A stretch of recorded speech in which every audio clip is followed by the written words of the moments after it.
What's going on? I am Nando. And I'm DJ. And I'm Diggins. And this is Mostly Nitpicking, a podcast where every week we pick apart a piece of pop culture by looking exclusively at the details. Woohoo! Woo! This week, we are doing a movie. We're doing one of our movies that won, I guess not one, but from our Extra Life donation series. No, I think it was a Survivor Pool. Oh, really? I believe so. Oh. Actually, I'm 1,000% certain that Crazy Stupid Love was winning for like most of the weeks. So this is definitely Survivor Pool. Very good. Then, Survivor. Nando, why don't you tell us what the movie is? The movie is Crazy Stupid Asians. Just kidding. Whoa. I always get those titles confused. Wow. There's one called Crazy Rich Asians and one called Crazy Stupid Love. And I think it's they're both, why do they both start with crazy? Are they books? They're both books? I know Crazy Rich Asians is a book, right? That's true, yes. Is Crazy Stupid Love a book? I don't think so. It probably wouldn't work as a book because it's really just mostly Ryan, what's his name, being handsome. Anyway, we're going to talk about that. But before we get to that, DJ, what are we going to do? What's a fun little game we're going to play? My goodness. So, as intrepid listeners of our pod know, this podcast is, well, specifically Nando and I don't want to speak too much for Mr. Diggins there, but we are insane fans of the Fast and Furious franchise. We love Fast and Furious franchise. We've done a bunch of podcasts on them. We'll probably do more. Like, I don't think we've ever done Tokyo Drift. Maybe we'll do Tokyo Drift because a certain person's coming back. Bow wow, baby.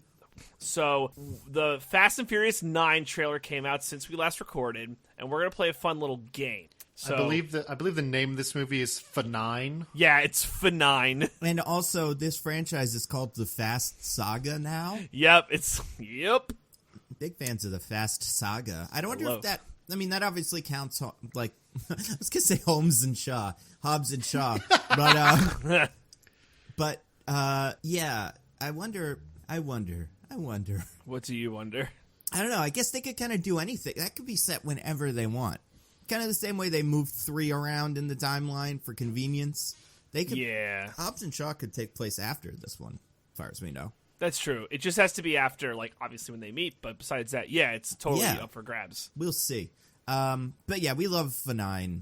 Love F9. The trailer made me so happy. Yeah, it was just because it's great. We're using a lot of we's here. All right. All right, wait, real quick. Diggins, how many Fast Saga movies have you seen? 3. All right, which ones? Fast 5. Okay. Furious 7. Okay. And Hobbs and Shaw.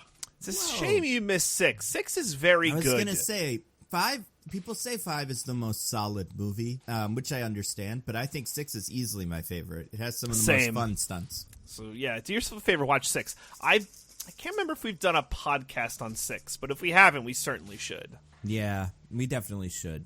Let me do a quick Google. Our episodes are fairly easily Googleable. That's true. But then what are we going to do now? Since Diggins, you haven't seen, not only have you not seen most of the Fast Saga, you also have not seen the trailer for F9. That's true. My eyes remain virgin to its allure. And me and DJ, obviously we've seen it, and we have a little group chat going. When this came out, we were like, oh, Diggins, watch this trailer. And what did you say, Diggins? I suggested, I believe it started with DJ saying this will be the first hour of the next podcast. I did say that. Or something to that effect. And so I had to watch it. But my counter offer was that it would be much funnier if I didn't watch it. And then you guys told me a bunch of things about it. And I had to guess what was true and what wasn't. So we have a list of each of us has 7 or 8 things. And we're going to do a true and false. If you have seen the show or the trailer, this will be fun for you. But if you haven't, this will also be fun. You can play along at home. Yeah.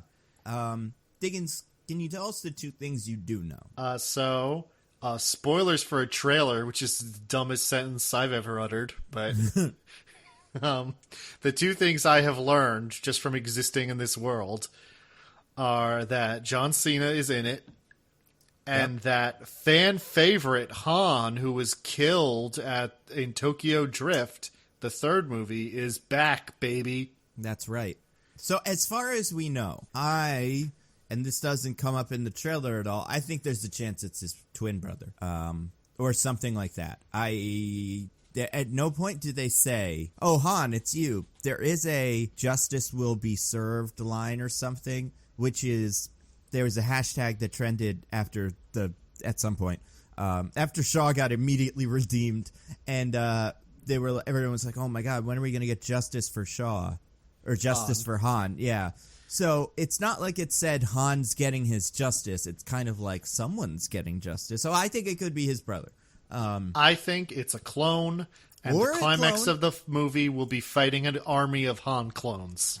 Oh my God, that would be amazing. Or like a shapeshifter or something, well, you know, I don't want to spoil that thing. But basically, yeah, we each have 6 or 7 things. Do you want to alternate, DJ? Yeah, let's alternate. Okay. Sorry, go ahead. Oh, you could say your thing. So before we get started, some very exciting news. I was searching the mostly nitpicking and Mad Bracket status archives. So the only nitpicking episode we've done in full is Hobbs and Shaw. Makes We've sense. talked about Fast and Furious for some of top cop bracket. Striver, right, or Exactly. whatever that one was. But Yep. we've never done a full nitpicking one. Now, I'm not saying we have to do this, but we could do 2 months of Fast and Furious movies, and it would make me God. so happy. We shouldn't. That's a bad idea. We shouldn't do it. We should do 5 to 8. Yeah, we should definitely do enough to. I think 3 is definitely on the table. I think 3 is the most nitpickable potentially. When you get down to 3 on its own is a fun, weird little thing, but when you contextualize it with this takes place after 7, that's pretty bizarre. It's true. So I Technology think makes no sense. Yep, flip phones, baby. We're watching the race live on our flip phones. Well, Who's to be filming fair, the race? Who the fuck knows? flip phones are still super popular in Japan to this day. Oh, all right. yeah. Well, thanks, going crazy Diggins. That's why you're for here. 'em. I said it So last week. You bring culture to the podcast. And I have heard so many people have tweeted and people I've met have mentioned to me just in passing. They're so happy Diggins is on the podcast.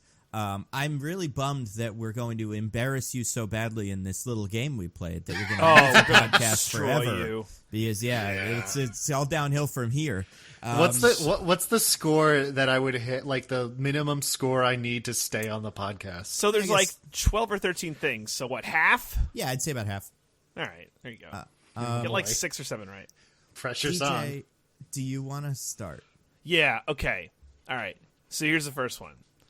All right, so Diggins, in the trailer, there is a scene where John Cena and Vin Diesel do pretty much the exact same gun swapping bit from the Black Widow trailer. Oh, jeez. How often do these guys use guns is the question here. Because I feel like the answer's not often. First of all, Diggins, are you familiar with the Black Widow gun swap? Yeah, what do he's you know what I'm about? talking about? I don't. No. Oh, okay. Oh, all right. So, sorry. In the Black Widow trailer, she meets up with the character, and they do this cool little fun scene or bit where they're holding guns at each other, and then they steal their own guns, and now they're holding the same guns at each other. It's weird. Yeah, it is weird.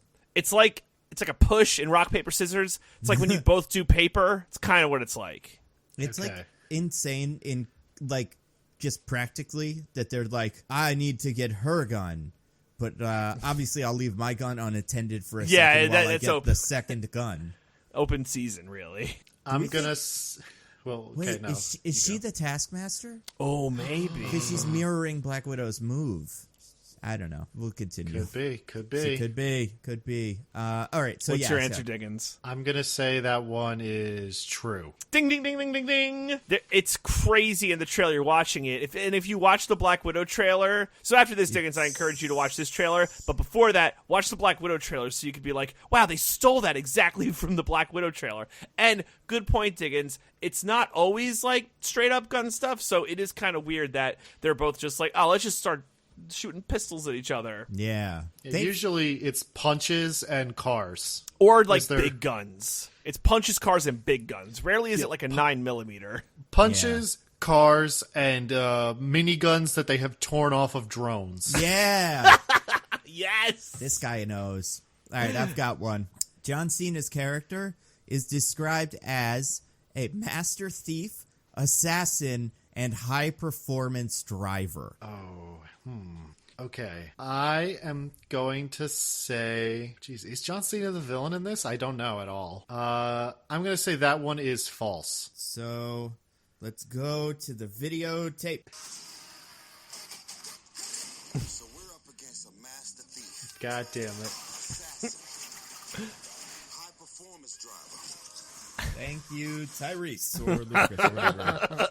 Tyrese must be so glad that he's in one of these movies again. I mean, Because he was really mad that he wasn't. and he has all the best lines in these, like that. I mean, I'm trying to think. I mean, you've seen 7. He has some pretty solid lines. 2, he has some amazing lines. 7, I would say 7 is the movie, the most recent one out of all of the post 2 ones that seems to understand Tyrese the best. And I'm hoping that we'll get back to classic Tyrese, where he's a weirdo, but Same. he's also kind of a genius sometimes.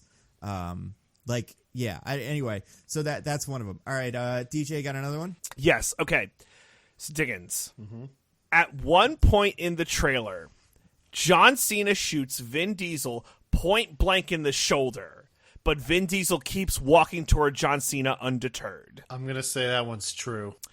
I'm sorry, Diggins. That one is false. Ah. Now, I did It's like Yeah, go ahead. contractually obligated that Vin Diesel can never be shown to feel pain in these movies, so I figured that must be true. Now, I will say, I did steal that inspiration. I think this happens in Fast 8, It does. where The Rock gets shot with, like, a rubber bullet and is fine. Like a rubber bullet shotgun, from like a foot away. Yeah, that's pretty. I remember that, and also I think that Would happens. Something probably similar happens in Hobbs. still kill you. Yeah. So yeah, they're all basically invincible. So all right, so you have you only have one right so far, Diggins. So you got to step boy. it up. Things aren't looking good, folks. All All right. right, Nando. At one point, John Cena says, "Kill me once, shame on you. Kill me twice, shame on me."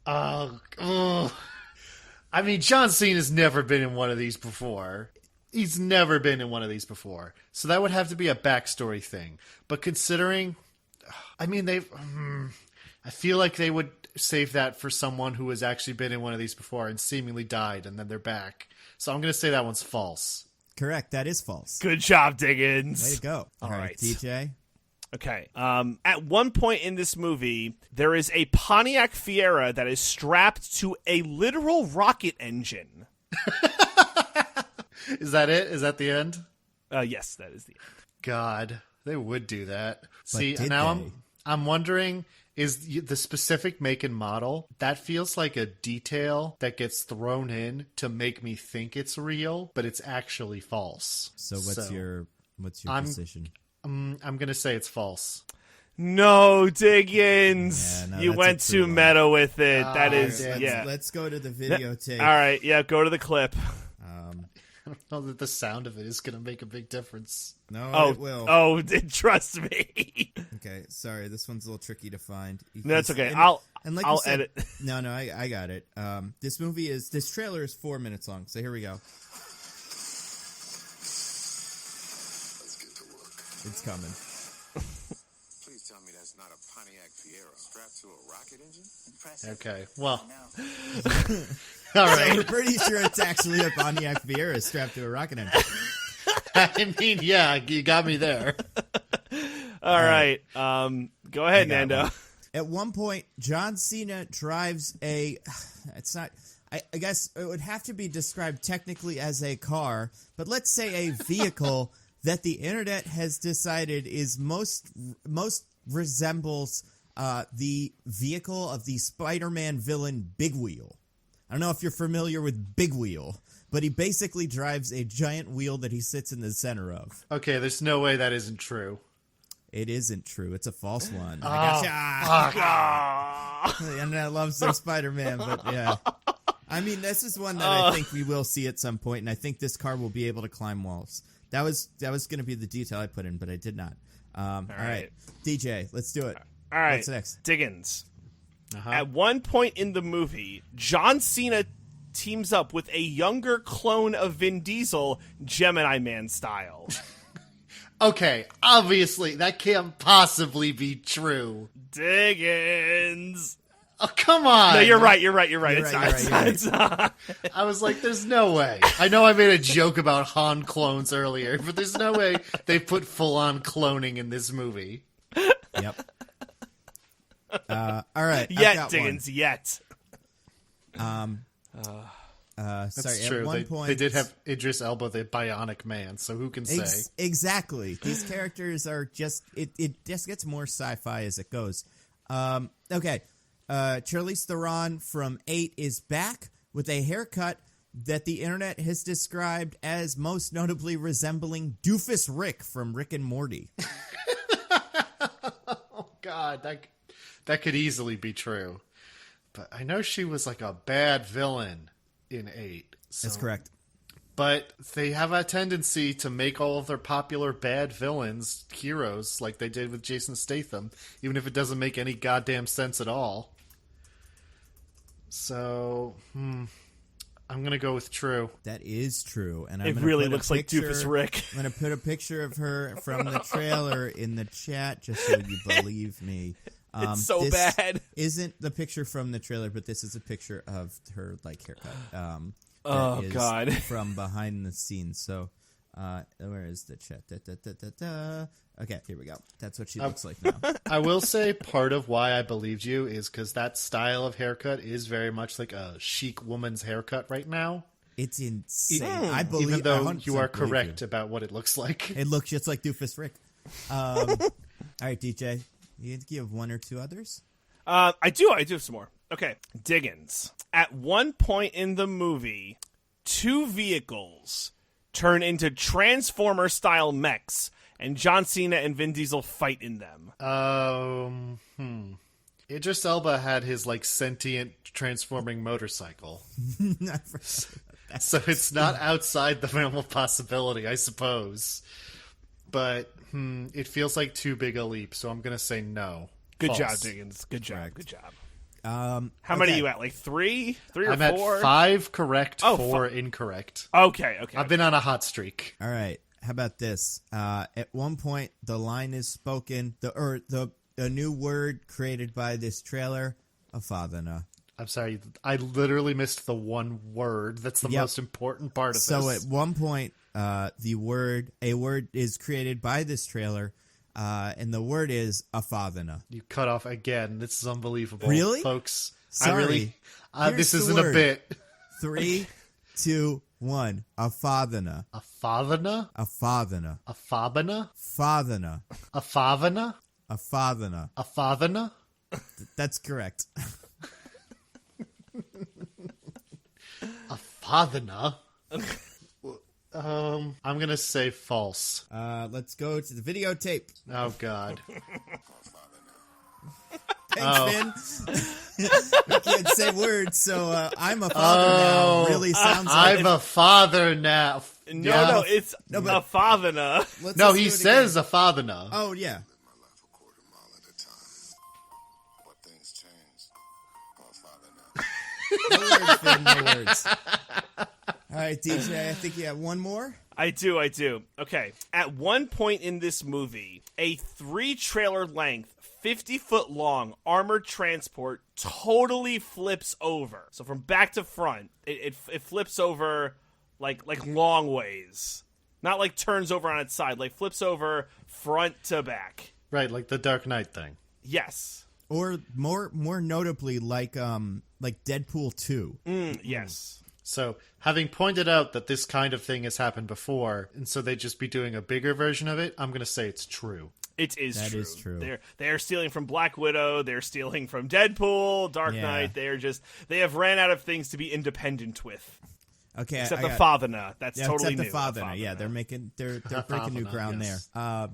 So how about this? At one point, a character says the line, "He's not a man. He's a damn truckosaurus." I'm going to say that's true. Someone says that. No, that's false. Oh, There is no truckosaurus. It sounds like something Tyrese would say, probably. Yeah, it's a Tyrese line if I've ever heard one. I have 2 others. These might be not like Diggins. I want you to win. I'm going to throw I'm you a at couple others. six right now. So. Okay. All right. At one point, a character says, "My ass is en fuego." Oh, boy. So, you could just have gotten that from, because we did Bad Boys for Life recently, and the word fuego was very important to that movie. I don't know if this movie goes to any Spanish-speaking locations. So, if it did, that would be an easy, cheap joke that they would absolutely do. I'm gonna go with true. That is true. Very good. What's his name? This is Tyrese Tyrese. line. That's him Yeah. with the rocket car. Yeah. You haven't My ass is seen in fuego. you haven't seen Fast 2, but Tyrese loves to throw fake Spanish words in there. Not that this is a fake Spanish word, Yeah, but probably fuego. his most notable clip, or his most notable quote, especially from Fast 2, is "Ejecto Cedo, cuz." And he pushes an ejector seat button, and the guy flies out into the river or something. So it's not out of character for him. That is fake Spanish, but as I pointed out in our Bad Boys podcast, the word fuego is in fact a real Spanish word that means something. That is right. All right, how about this one? So you got that one correct. So you're 7 and 6 right now. Yeah. All right, I got two more. So this is going to be all boy. the marbles. You get one wrong and one right, and you're good. So Vin Diesel and Dominic Toretto, as we have covered, is a father now. His child has a room that is decorated almost exclusively with two things: license plates and sharks. That could be so real. It could be. But I don't know where the sharks come in. In fact, I feel like that'd be more of a Jason Statham as a kid thing, as a reference to The Meg, that movie everyone loved. Yep. Made a lot of money in China. 15th highest grossing movie of the year. For some boy. fucked up reason. Yep. I'm going to say that's false. True. Ah, damn it. All right, so the last one, Diggins, for all the marbles.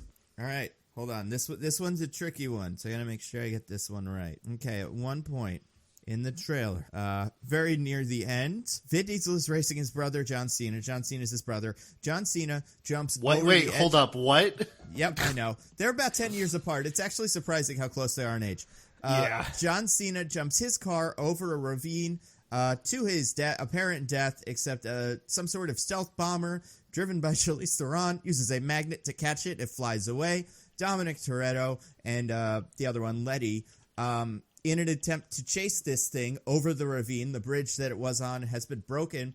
Dominic Toretto uses whatever car he's driving and clips to the rope bridge's existing rope, and then like a pendulum, or almost like a little like a on a string, does like a Tarzan move.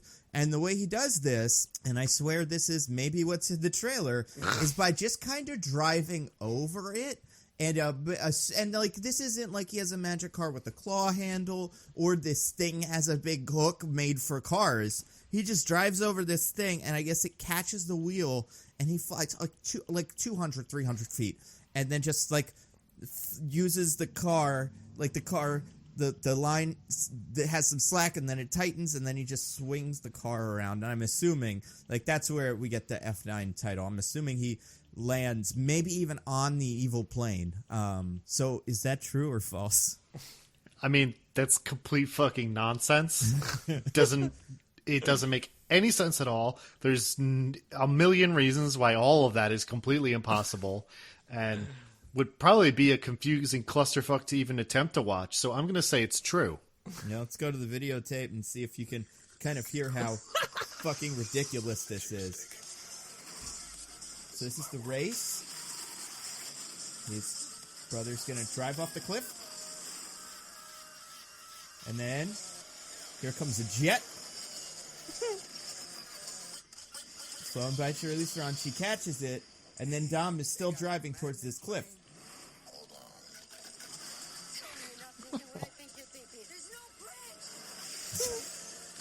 Oh my god. And his wheel catches this rope that I'm assuming has just died. So, not a great rope. And then he uses the rope to swing his car across the ravine. It's a real thing. Yeah, it's crazy. Yeah, it's That's pretty the bizarre. big stunt, is you have to watch the trailer, Diggins. It's batty. Well, I do get to stay, but I do wish I was wrong. Well, there's a couple other things that I left out. At one point, Vin Diesel catches a car. It's really weird. Yeah. Out of context, I don't think it's a fun clue because it's like they've probably even done that before. But he's just on top of a car. Someone throws another car, and you don't quite see how this works. Or a car explodes and flies towards Vin Diesel, and he makes a move as if he's going to catch it. And based on the situation, it doesn't seem like he can get hit and then fall out of his car and be okay. So it does seem like he has to at least kind of catch the car. They're all Superman now. It's amazing. They really are, yeah. One of mine was gonna be John Cena, Vin Diesel's brother, is powered by nanobots, a la Bloodshot. But he's not. As far as we know, that one could be true, but is not in the trailer. It is insane that John Cena is a, whatever I said, master thief, assassin, high-performance driver, because he's the bad guy. Which I guess kind of means he's been doing this for a while, which would lead you to believe that he's been doing this for at least as long as these movies have been going on, which logically would mean he started doing his master assassin thief thing while Vin Diesel was stealing VCRs. You can't just fall into, maybe you can, because they just fell into whatever it is they do. But it doesn't seem like you can just kind of fall into some of those things that are listed. So yeah, it's pretty great.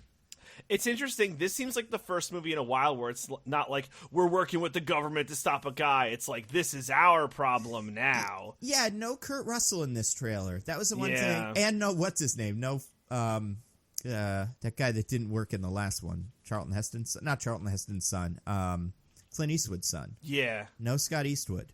But then there's a new guy. There's the guy that does the rocket engine that makes that. He's new. And then I couldn't tell if there was another girl that's new or if that's the Ramsey with the different hairstyle. Yeah. But doesn't seem like outside of John Cena there's that many new characters, which is fine because there's way too many characters in these movies anyway. Way too many. Yeah, it looks great. I'm excited as fuck. And they had new ones every movie. We need more and more characters. Well, and we're getting a new movie every year, which is bananas. Yeah. It's too much. It's too many movies. No, you're wrong. Yeah, I'll take that over some of the stuff that we get every year in a heartbeat. Stop making Minions movies, just make these. The thing about the Fast movies, and we'll talk about Crazy Stupid Love in a second, is... Will we? Yeah, we will. I don't know. I'm not convinced. The thing about the Fast movies to me, and why I love them the most, is they are and I don't want to say they're like the Kesha of movies, right? Because I like Kesha, and I think she's talented and good. New album's dope. I love it. No, but they are the best of what they are. They're not pretending that they're Oscar movies or anything. They're just being them, even though I think they got nominated for an Oscar at some point for the Paul Walker song. They're just being the best version of what they could possibly be and just going crazy. And I kind of love that. I love that and you know what? Having seen previous ones and going, how on earth will they top this? They kind of found a way with some of these things, which is pretty good, Yeah, I think they're so enjoyable. And I have a blast every time I watch them. I could watch them over and over again. They're a ton of fun. And yeah, they found their niche and they're doing it. And it's great. Absolutely. So, yeah. They're not good movies in the sense of movies, but they are aggressively entertaining. I can't hate them. Oh God, no. But that's me who just I have an endless tolerance for these things. I could see someone who's never watched one. I used to be like you, not like Diggins. Because Diggins, you've got a taste for bad movies, or you're not like a movie snob. But I used to be when I said you, I mean people listening, people who are I don't watch those. Those are stupid. But once you embrace it, it's a lot of fun. Yeah, I love silly, dumb, big action movies. I just don't find these movies to be good examples of that. Yeah, that's I think acceptable. I'll take that. But I will say these movies. These movies make an insane amount of money. If you want to give them credit for two things, they do kind of get the family thing right. It does seem like wait, Nando, you mean family? They do seem like they're like a found family in a way that someone, I think it was Patrick Willens on Twitter, compared to the X-Men as like this is the most the X-Men have never even made it to this level in the movies of just like these are people who know each other and they're family now, but they're not related. Beyond that, though, it is a very impressively racially diverse cast, more so than almost any other franchise out there. So you kind of got to give them credit for that. But they don't. I mean, the two new characters, like we mentioned, are I guess one new character. John Cena is white. But, I mean, he's supposed to be Dom's brother, so what are you going to do? Even though Vin Diesel has no race, according to Vin Diesel. Wait, what? Hold on. That's a real thing. I think he calls himself, like, a citizen of the world because he believes he doesn't know his father or something like that. I read this on his Wikipedia at some point on the show. So he's like, I don't have a race, but I know that I'm not. I know that, like, my dad wasn't white or something. So he, like, believes in his heart that that's who he is. I don't know, weird. Man. It's weird as fuck. I mean, I guess. I mean, race is fake to begin with. Pretty much. And, or, to put it more eloquently, race is socially constructed. Very, very. Speaking of socially constructed. Wow, jump off that as fast as you can. It's not time just yet like for incredible. Crazy Stupid Love, because we have to do one more thing. Many things are socially constructed in this movie. You know what else is socially constructed? Rensonas. Couple new ones, not too many. Oh, yeah. I really like these. Okay. Did we get any Doolittle animals? No, we didn't. I didn't see any of the mentions, Yeah, unless you got some, Nando. I have not either. I haven't checked out the hashtag. I forget what it was. Was it hashtag Doolittle Animals? To be fair, the episode just went up yesterday, so like it's fair. very possible where in the people have not listened yet, and once they do, then they will flood in. So I've got a couple here. I don't think did we do Duck Duck Ren? No, I think that's the first one out of this list that we haven't done. Oh no, there's a couple. We've done Duck Duck Ren. Did we do Duck Duck Ren? Okay, we did. So then everything beyond that I think is new. Okay, here we go. So Anthony Mello on Twitter. Hope I'm not late. My hashtag Rensona is Stricklar, STR-K''LAR. He's really strong in the Force, like really strong, super edgy. Oh, I do think we did this. Okay, never mind. Okay, this makes sense because January 26th, like new like flight of them came in all at once. Not to discount you, Anthony Mello, but we did do that one before. All right, so we got other me on Twitter. My Rensona is race _Cerex. And I'm the pilot of the Knights of Ren. I use my attunement to the Force to get whatever and wherever I need against all logical sense. My nemesis is Spee Daracier. So SPEDDRAY''SIR. And through race, and though racing will never change, I will never let racing change me. Very good. So then we got my Rensona is Wydills, so DYLLS,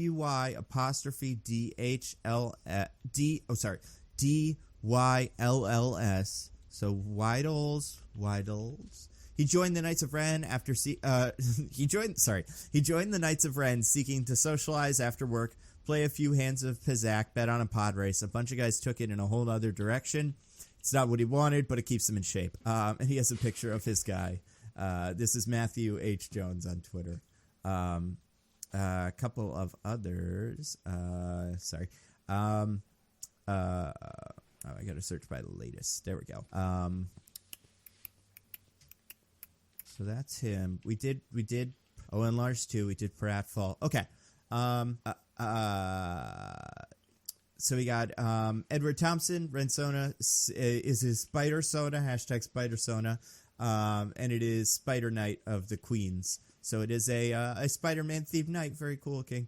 Apparently a commission by Stuff by Tori. Okay, here we go. This one I remember pretty well. This is by Levi Mock. Rensona is called Hai, Hai, Kuku. He only speaks in haikus and is always trying way too hard to sound overly deep and cool. With the power of his lightsaber skin bongo drums, figure that one out. In the ancient art of haiku conjuring, he can summon powerful Sith ghosts to aid him in combat. However, if a battle is going on too long, his creativity and haiku precision start to dip, resulting in uninspired haikus and botched summonings. Fun fact, he has cortosis armored gloves that allow him to play his lightsaber skin bongos without getting hurt. His favorite Sith Lord to summon is Darth Maul, but because he usually messes up the summoning ritual, he often only summons Maul's severed lower half. So that is Haiku, and that is from, like I said, that is from Levi Mock. We have explored so much throughout the EU what Darth Maul's top half has been up to, but we've never really explored what his bottom half's been up to. It's true. And I don't think he's the only character that's been cut in half right down the middle. There's probably another character that could use his little legs. Yeah. And so, yeah, I think there's definitely something there. We got Aaron Koch on Twitter. My hashtag Rensona is Ma'ike Lauer E. My power, I bang people off screen. Very good. That's a good one. This is Devin Turner. Listening to your latest podcast, I'd like to submit the Rensona Cream Boy. He has the power to break every human law, including gravity, and can levitate and fly around in combat. He has a normal lightsaber, but it is unlicensed. And last I like that one, a lot. Yeah, last one. This is for Maxwell Mitchell. My hashtag Rensona is Margarita, a dropout from Cornell Jedi Academy who uses the power of the party to activate his Force powers. He carries a lightsaber crafted from empty beer cans, and his weakness is a permanent Force connection with his nemesis, the Da'in. So very good, guys. If you haven't sent yours in, or if you've sent them but I haven't seen them, it's probably because you didn't hashtag Rensona, so tag that. Those are Rensonas for the moment. Very good. Let's talk about a movie. We're a solid 45 minutes into this right? podcast. And Yeah, listen, but I want to take 2 minutes at the very end to talk about Super Bowl and like Oh, Super yeah, Bowl we should. commercials and stuff. But let's talk about the movie. So do you remember? This is a great question, DJ. You kind of brought this up before. Do you remember where we got this from and like from who? I'm so sorry I don't remember the who. And they it's okay. tweet. There was a it's Gmail. funny. They tweeted at us. I could probably run through the mentions and find it real quick. And saying that they hope we did it soon because it is around Valentine's Day, and this is a movie that would totally fit for Valentine's Day. If you give me That's like true. 2 seconds, but And we can't do it on actual Valentine's Day because that weekend will be reserved for the most romantic movie of all time, the Sonic the Hedgehog movie. Well, yes and no, because it'll be that, and it will be it'll be Harley Quinn, Quinn of Harley's. So there's a lot of very like loving movies coming out in the near future. So I found it. I did too. So this person, and this is why I was confused, won the Eliminator pool for Crazy Stupid Love and did an Extra Life donation, and the donation was for Speed Racer. Oh, Yes, okay. so this makes sense. But DJ, go on. Yeah, so they did our NFL Survivor pool, which we had at the beginning of the football season. Amazingly, everyone who was in it lost in the same week. So we fun. went with Roger Rosansky on Twitter because he was like in the top place with the best differential. Yep. If you don't know what I'm talking about, it doesn't matter. So he tweeted at us yesterday, pulling for my Survivor pool pick, Crazy Stupid Love, to win out this week for the next pod, perfectly into Valentine's Day. Plus, Emma Stone is the best and only movie patent lawyer. Hashtag David Lindhagen. Good point. DJ, I think you'll find that the name is David Lindhagen. Yeah, I was going to Lindhagen, say, it's right. not like that name ever comes up in the movie. Yeah, no one ever says that out loud. Yeah. So Crazy Stupid Love. It is it's a movie from like 5-6 years ago. It's like 2011. Yeah, it's Yeah, early 2011. 2000s. But guys, it's only 2016. Right? We're only in our mid-20s, all of us. None of us have birthdays. But yeah, this is Crazy Stupid Love. It's from 2011. It's a romantic comedy, but I find it hard to like box in. I don't know if you guys have this like difficulty either, because it's kind of a lot of stuff. Almost reminiscent of those, not to say awful, because we'll talk about how we feel about this, but almost like those like those Valentine's Day movies or like New Year's Eve. You know what I'm talking about? Oh, those things. Where it's like a bunch of separate stories, but maybe they're connected, and everybody finding love on the day that it is. Yep. Whatever happened to those? They gonna make more of those? I think they were pretty successful. I think they made a couple. I want to say they might have ran out of holidays. I know Very possible. There was either a Saturday Night Live sketch or a 30 Rock sketch where they did Martin Luther King Jr. Day. So like, they need a holiday to build it around. They've done Valentine's Day. They did New Year's Eve. There was a Mother's Day movie at some point, but I don't know if it was connected to this. To this cinematic universe. Yeah, the holiday cinematic universe. Calendar Man is the villain in it, you would assume. Nice. Yeah, or Big Wheel, you never know. So this is a terrific little movie. It's written and directed by actually that's not true. It's directed by Glenn Ficarra and John Requa. Not known for too much. Well, they're known for other things. Nothing super. Nothing that like jumps out at me besides This Is Us. They've done a lot of This Is Us. They also made that movie Focus. That makes a lot of sense to me. I know it does. And this is like, you can tell it's it's in, its foot is in the door. But I think this is, I have nothing against This Is Us, but I don't. Well, that's not true. I don't really like it. It was written by Dan Fogelman. Now that name sounds pretty familiar. He wrote This Is Us. He wrote Tangled. He wrote Cars. He wrote the show Gallivant, which I kind of love. You ever seen Gallivant? I have had it recommended to me. It's kind of fun. It's like a musical on ABC about a sexy cool night. But it was just like kind of its own thing, and it was kind of fun. He wrote Cars. This is like, wow, what a bunch of stuff. Cars, Fred Claus, Bolt, Tangled, Cars 2, Crazy Stupid Love, The Guilt Trip. That sounds familiar. I think that's Scarlett, or not. Barbara Streisand, Seth Rogen. Remember that one? Las Vegas, and then Gallivant. Show called Pitch. Not sure what that is. And then some other stuff. Mostly This Is Us. He wrote 13 episodes, but it seems like he's the creator of that. So yeah, the This Is Us crew back at it again. Good. At the Krispy Kreme. Yeah, this movie stars a bunch of people. Some more than others. Some too much. Some not enough. I would say the big five are Steve Carell, Ryan Gosling, Julianne Moore, Emma Stone, and then I have a hard time with the fifth one. But Kevin Bacon?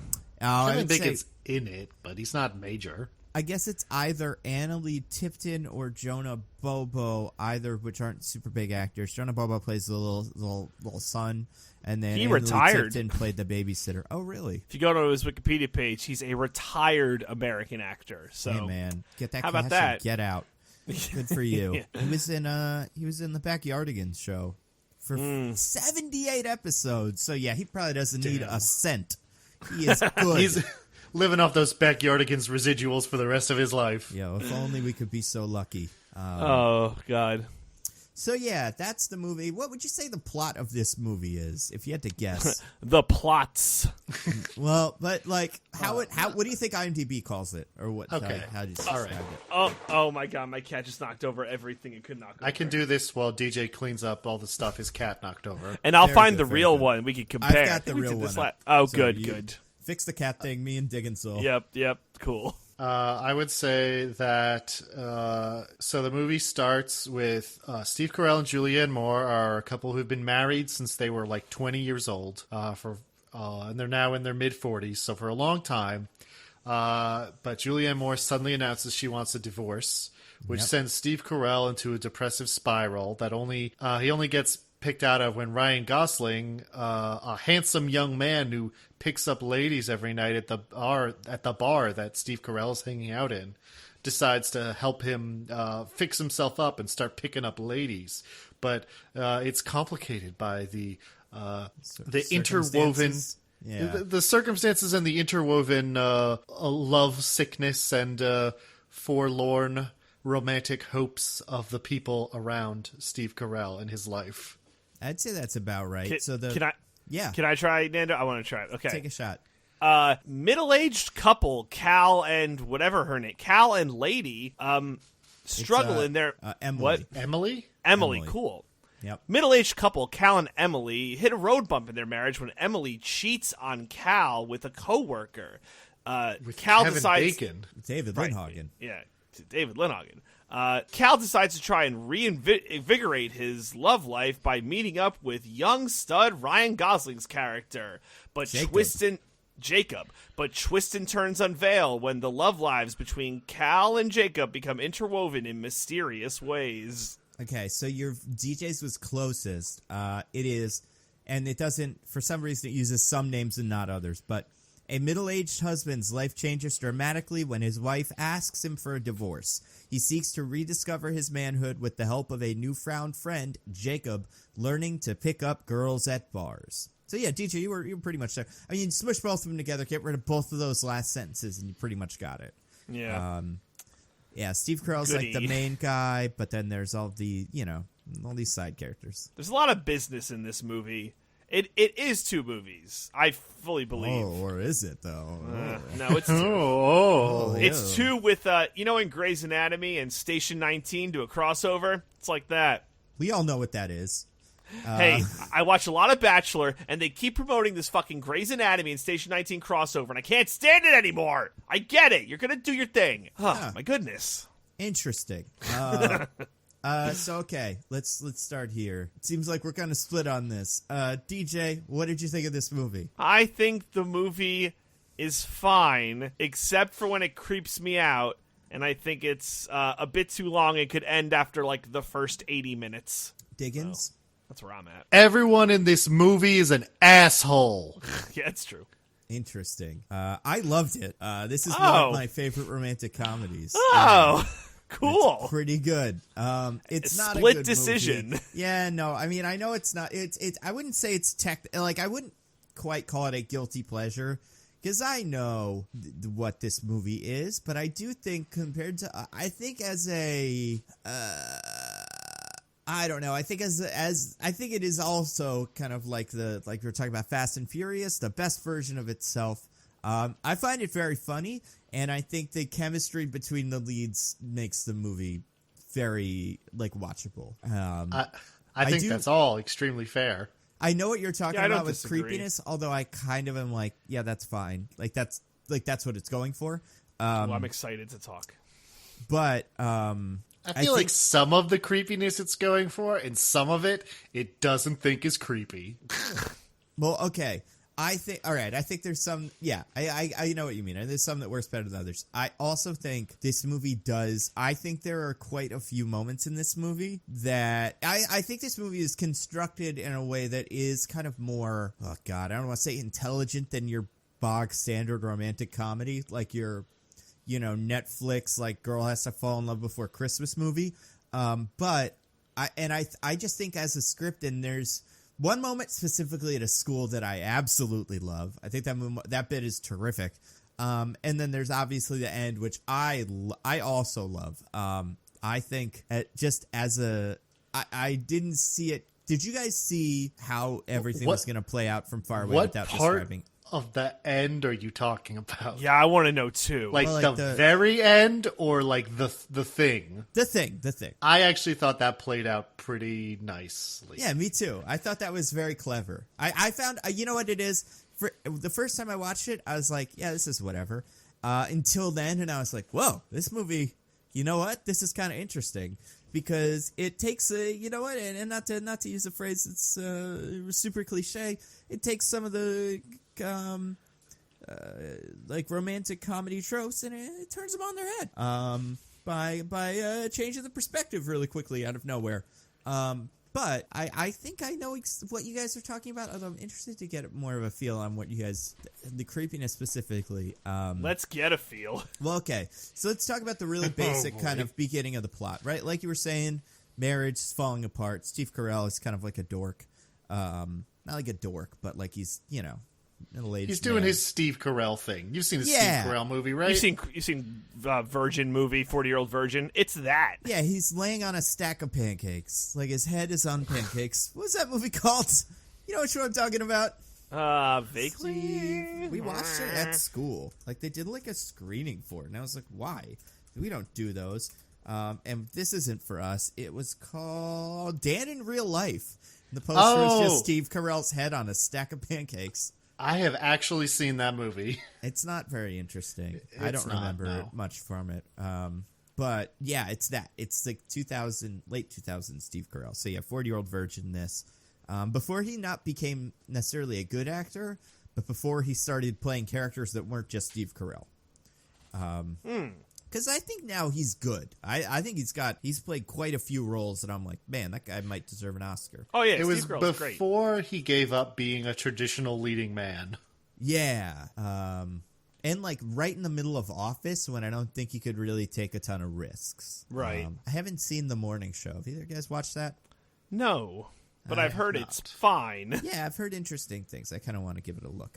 But I mean, I love The Big Short's like one of my favorite movies. He's great in that. The Foxcatcher movie he's fine in. And then he's pretty good in Vice, although I wouldn't say that. I forgot about Foxcatcher. I like that movie. And he's great in it. Like, Yeah, he is. he's really interesting. Anyway, okay, so how does this movie... So I don't even know how to go through this movie because it's all, like you're saying, interwoven narratives. This character goes and does this. At the same time, this one's doing this. How do you guys have like points that you want to touch on? They're mostly at the end. I feel like the first hour is a very like color by numbers rom-com where cool guy has to make dopey guy cool, and he does it. Like, he more or less does it. And then the consequences of the first half, like, play out in the second half in some more interesting ways. And some bad ways. So it's like a mixed bag for me. Diggins, do you agree with that? Yeah, I think probably the best way to do this is to go by character. Yeah. Up until that turning point that we keep alluding to. And then kind of just take it as a whole from there, because everything kind of converges at that point. Okay, so I think then if we're doing that, it might make more sense to start on the other side of things with Emily David Lindhagen, because that's, I would say, the simplest single plot line. That's and it pretty gets a little bit straightforward. more complicated. Well, can one of you guys take this? Because I don't really remember what she does in this movie. Okay. So the movie starts off with Cal and Emily at a dinner where Emily just blurts out she wants a divorce. And in the subsequent scene, she just kind of like pours out how she's, I don't know, she just feels like their marriage isn't really working anymore, blah, blah, blah. And then she confesses that she had an affair, a one-night stand with a coworker of hers named David Lindhagen. So that's pretty much all we hear about that for a little while until later we meet David Lindhagen, who turns out to be Kevin Bacon. So, you know. Handsome fellow. Can't say Yeah. we blame her. I mean, could blame her for cheating. It's not cool, bro. Yeah, well, this is part of my everyone in this movie is an asshole proclamation. So, That's true. First case for a person in this movie being an asshole. She cheats on her husband with a coworker. Yep. It's a pretty asshole move. Yeah, agreed. But when we meet David Lindhagen, he's apparently wants to make a genuine go of a relationship with her. Like That's right. It wasn't just, to him at least, it wasn't just some singular night of passion, but he is genuinely interested and wants to be with her. So there's kind of this tension of whether or not she's going to do that, give him a real kind of chance. And the only real development in this plot line, I would say, there's two, and that's kind of it until we get towards the ending, which is one, their son, whose name is a name. The son is, oh, God. Name It's not like Eddie. Billy? Bobby? Ah, Kevin? I think it might be Bob. no, I'm not going to get those. Hold on, I'm looking it up. I was trying to stall until one of you would look it up, but I am. that has Crazy failed me Stupid miserably. Love. Let's see. The son's name is Robbie. Robbie. Like Bobby, but different. Very Didn't remember different, that but at similar. all. Yep. Yeah, David Lindhagen meets Robbie, whatever. And Robbie's like, my parents are going to get back together, fucker. Which is... He calls his shot very early, because Yep. it's not like at the end of the movie where it's like, duh, they're going to get back together. It's at a point in the movie where you're like, yo, son, they might not get back together. It might be fucked. So I would say really... that's a at least in terms of depictions in media, not an uncommon reaction to children of divorce. Right. Yeah. And then later, Emily does go on a date with David Lindhagen, and they seem to have a pretty nice time, all things considered. Yeah. Yeah. Kevin Bacon's a stand-up dude. Yeah, so even though he did sleep with a married woman, which, put that one up on the asshole scoreboard. Hey, man. It's not his fault that her husband isn't giving her what she needs. You know? Yeah. Get it together. Now, see, if he was saying things like that, that'd be undeniable asshole scoreboard. Hero, you mean hero. But I would say, actually, of all the people in this movie, he probably comes off looking the least like an asshole in the end. Yeah. I think there's one more that I think is generally blameless, but we'll get to him. I would think, okay, he may not be number one. I think there's a couple, actually. He may not be number one, not an asshole, but he's one of the most not an assholes. Okay. Yeah, I think that's part of the fun of it, is it would be a boring movie if he were just mean, just like trying to get at Steve Carell's, I'm fucking your wife, ha ha ha ha, you're not man enough for her. Like I could see a romantic comedy going in that direction. Thank God they didn't. Yeah, it would have felt kind of cheap. But yeah, that's basically the only developments in that particular plot line for this part of the movie. And it's fine. I mean, it's good that there is some genuine tension as to whether or not Emily would actually get back together with Cal. Because if she had no other romantic interest, then it'd be like, okay, well, this is a romantic comedy, obviously, Yeah. They're going to end up back together. But the fact that there is like a really actually viable other person for her to be with does help raise the tension of the movie to some degree. So I think it's generally fine. Do you think? Do you buy her relationship with Cal? Yes. Like the way the movie frames it is that these are two high school sweethearts, and they've just been together forever. So from that standpoint, I'm like, yeah, these guys make sense. Yeah, I mean, they don't seem... I'm not, like, looking at them interact, being like, damn, these guys want to fuck. But I can see them as, an old married couple who've been together for a while and seem to have some affection for each other. And this isn't Chef. I'm not like, whoa, something's going on here. That's a miss. What are you doing, Jon Favreau? What are you, anti-Chef now? That movie's great. I'm not anti-Chef. I've said this from day one. He would just put Scarlett Johansson, Sofia Vergara as his two love interests in the movie. It's like, come on, dude. I mean, he's a great guy who's great. You don't think a guy like, listen, let's look at what happened in the real world. Colin Jost is currently getting married to Scarlett Johansson, so I think all bets are off. But it's not like prior to this, Colin Jost dated Sofia Vergara. He's a great guy. Everyone loves him. He's the handsome one. He's mildly funny. He's no Michael Che. No, he's not. I think their relationship does work. We'll see about the Colin Jost Scarlett Johansson relationship, but the Cal and Emily relationship, I think, is more or less effective. I think my biggest problem with this movie, and we'll get to it, but I hate Robbie. I hate him. Oh, God, that kid sucks. That kid is number one asshole. I don't even care about any of the other stuff that you're going to get to, specifically his, like, little baby genius shit where he's like, I know my family loves each other and they're going to get back together, and then they do. His, like, I forget what the word for that is. Those movies where, like, the child is so wise. Like that movie Book of Henry, but that made the Star Wars movies break. But other than that, like, this happens a lot in movies, and this is the worst one I've ever seen. And I don't blame the kid. I blame those two writer guys from earlier, and probably the director, because the kid could come off as more naive, but he comes off almost like some sort, like Jesus reincarnated as a child or something. It's awful. He even has the hair. He does have the hair. Was that what this was going for? I missed that Baby Jesus. subtext. Yeah.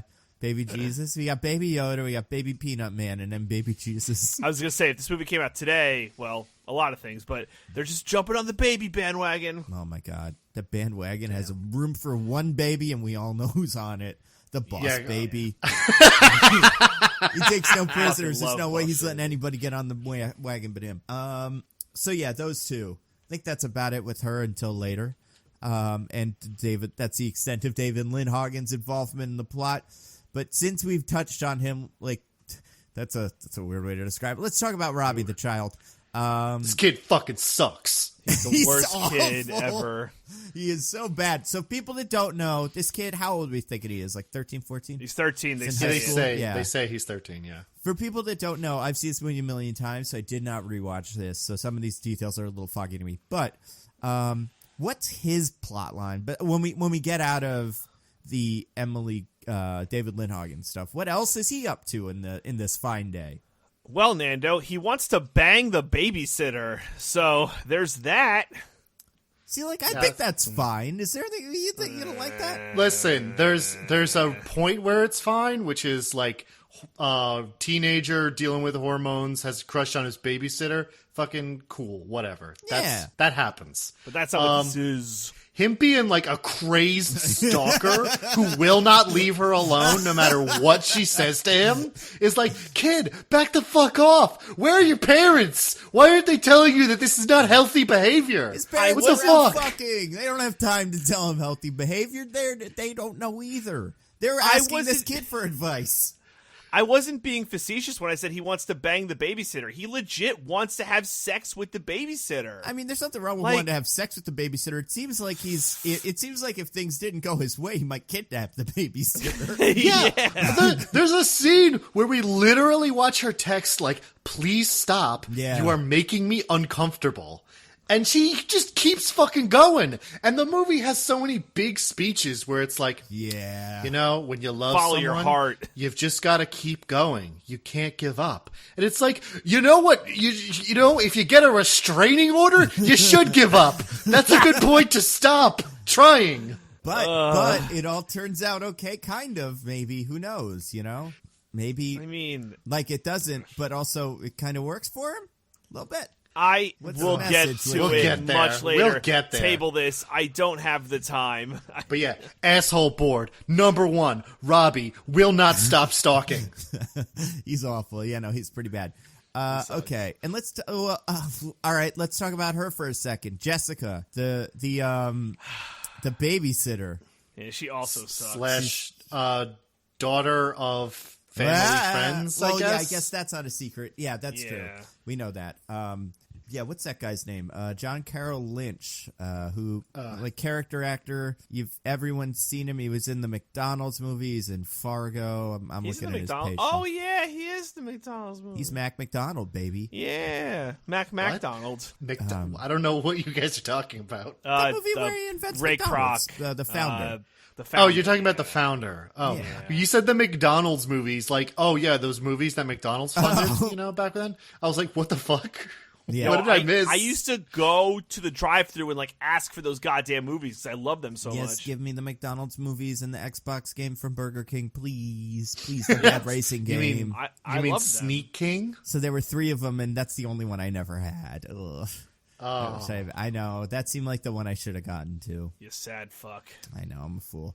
But yeah, so the girl, the babysitter, whose name Jessica is the daughter of Bernie and Claire, the like family friends of Cal, Steve Carell, and Emily. Who are also Julia Moore. assholes. Yeah, we'll Side get note. there. Are they? Yes. Yes. I guess. Yes. I don't They We'll know. get choose there. sides We'll- after. Who does that? Who says, "Oh, my wife said we had to choose sides. I chose the yeah. other I one." thought So you were you- gonna talk about the later thing. No, I mean, No. he They're obviously could have handled better, but not an unreasonable reaction. Right, yeah. It's the other shit. They're catty and annoying. Yeah, that's fair. Hate them. Yeah, they hear like, oh, it turns out that our one friend cheated on our other friend and kicked him out of his home. So we're gonna side with her on this one. Well, Yeah, we're she never sounded like she gonna nailed it. we're never gonna talk to you again, other guy. Yeah. Like, what the fuck? He drove him into the arms of Jacob, pretty much. There was nowhere else Cal could go because his cool friend Bernie had left him. But yeah, sorry, we got off track. We got to talk about Jessica. She's a babysitter. What's her deal? Besides being, recklessly stalked by this child. Well, besides by being recklessly stalked by Robbie, she wants to fuck his dad. So, Yeah! She's a Steve Carell stan. Now, God. listen. This is weird and kind of creepy, but I do think it's a little more understandable than Robbie's thing. Yeah, I mean, you're a teenage girl, you got a crush on an older man. She's not, like, making him uncomfortable. She's just kind of pining for him. yeah, she never acts on it. Well, she kind of does. Well, yeah, all we'll right. get to it. But yeah, but not in a way that's like, in a way that I could see, a 17 or 18-year-old just, without a lot of life Losing their experience, mind. just doing something. Yeah, it's not crazy. And it's not like he's, like, encouraging it or, like, there's Right. anything actually inappropriate going on. He's totally oblivious. So this is fine to me. Yeah. All right. Yeah. I would say she's someone I would entertain an argument for not being an asshole. Yeah, just being kind of crazy, basically. I agree. I mean, she's trapped in, like, it's almost like Spaceballs. She's surrounded by assholes. So obviously her actions are going to be colored by that, but, she's not great. She's not great, but she's not, I wouldn't blame her much. Okay, let's talk about Cal, Steve Carell's character. What's he up to? He's got divorced, or he's separated, I guess. He goes to do sad divorced dad thing. Goes and lives gets his own little place. Finds a Honestly, sad not bad. studio. It's a fine place. Yeah. It's fine until you realize later that there's not a bedroom, and then you're like, this isn't fine. All right, fair enough. What does he do for a living? Did we ever get that? No idea. Okay. He works in office. Yeah, Yeah, we that's get fine. How would you one work- shot of him in an office, and it never comes up again. Paper company, you would assume, right? Yep. So Just doing that shit. yeah, so he tries to date women at a bar, and he's not great at it because he hasn't Well, he's done not it in really forever. trying to. He's just kind of sad and hanging around Yeah, I a bar, guess talking that's out true. loud about how much his life sucks. Yeah. So let's say up until that point, we're cool with Cal. Yeah. Yeah. I mean, Cal seemed pretty blameless in the whole divorce thing. Yeah, it I mean, seems like he's maybe doing the best he can. I mean, maybe the marriage, maybe like he hadn't been putting as much effort as he used to. Maybe, the spark had gone out, but that doesn't make you an asshole. It just means, marriage is tough. Yeah, and like the footloose guy wants your girl, he's getting her. So really, it's kind of he was fighting an uphill battle, a Sisyphusian relationship, as it were. Yeah, I mean, if I had to pick between Kevin Bacon and Steve Carell, I'm not saying Steve Carell has the biggest chance there. I mean, Steve Carell has the whole daddy thing going. The internet loves him in his this role he settled into as like the salt and pepper glasses beard older man thing. He is. Yeah, I'm not saying Steve Carell does not have his charms. Yeah. I'm just saying, Oh no, yeah. I mean, we are talking about Kevin Bacon. yeah, he's. I mean, and Kevin Bacon is just nice, and Steve Carell is poor. There's one specific thing about Steve Carell that makes him a completely undesirable man that I hate. If there's one thing about this movie I hate, it's that, which we'll get to. Who to Steve Carell? Who to Cal's wandering eye does appear in this bar? I think is where they meet, right? Why, it's the same. Yeah. It's the same person who appears to me anytime I am feeling lost and down and out. Ryan Gosling. Were we all so lucky? And he plays a character named Jacob, and he is perfect. That's his whole thing. Kinda. I mean, he's like perfect. I guess I would say he has more or less no big issues. I would say No, I mean, your other asshole. blameless character. Really, asshole? Why? This is another one where I would accept like a lower end on the asshole scale. Just the way he talks at the beginning, like I wouldn't say he mistreats the women he's with. He's very clear about what's happening, but he's still doing a lot of negging, a lot of shitty pickup artist tactics and going on about how you've lost your manhood. We've got to exert our dominance over women. It's like, okay, fucking guy, calm down. He said, like, men won the battle of the sexes, but we should be nice to women because we won. Like, the fuck, dude? Yeah, he says some questionable things at the start there. All right, listen, but we don't know. But we know his story. When we get to his backstory, it's like, well, yeah, he's just a weirdo. Not weirdo, I guess. He's got his own issues that are putting him in this spot. I know what you mean, though.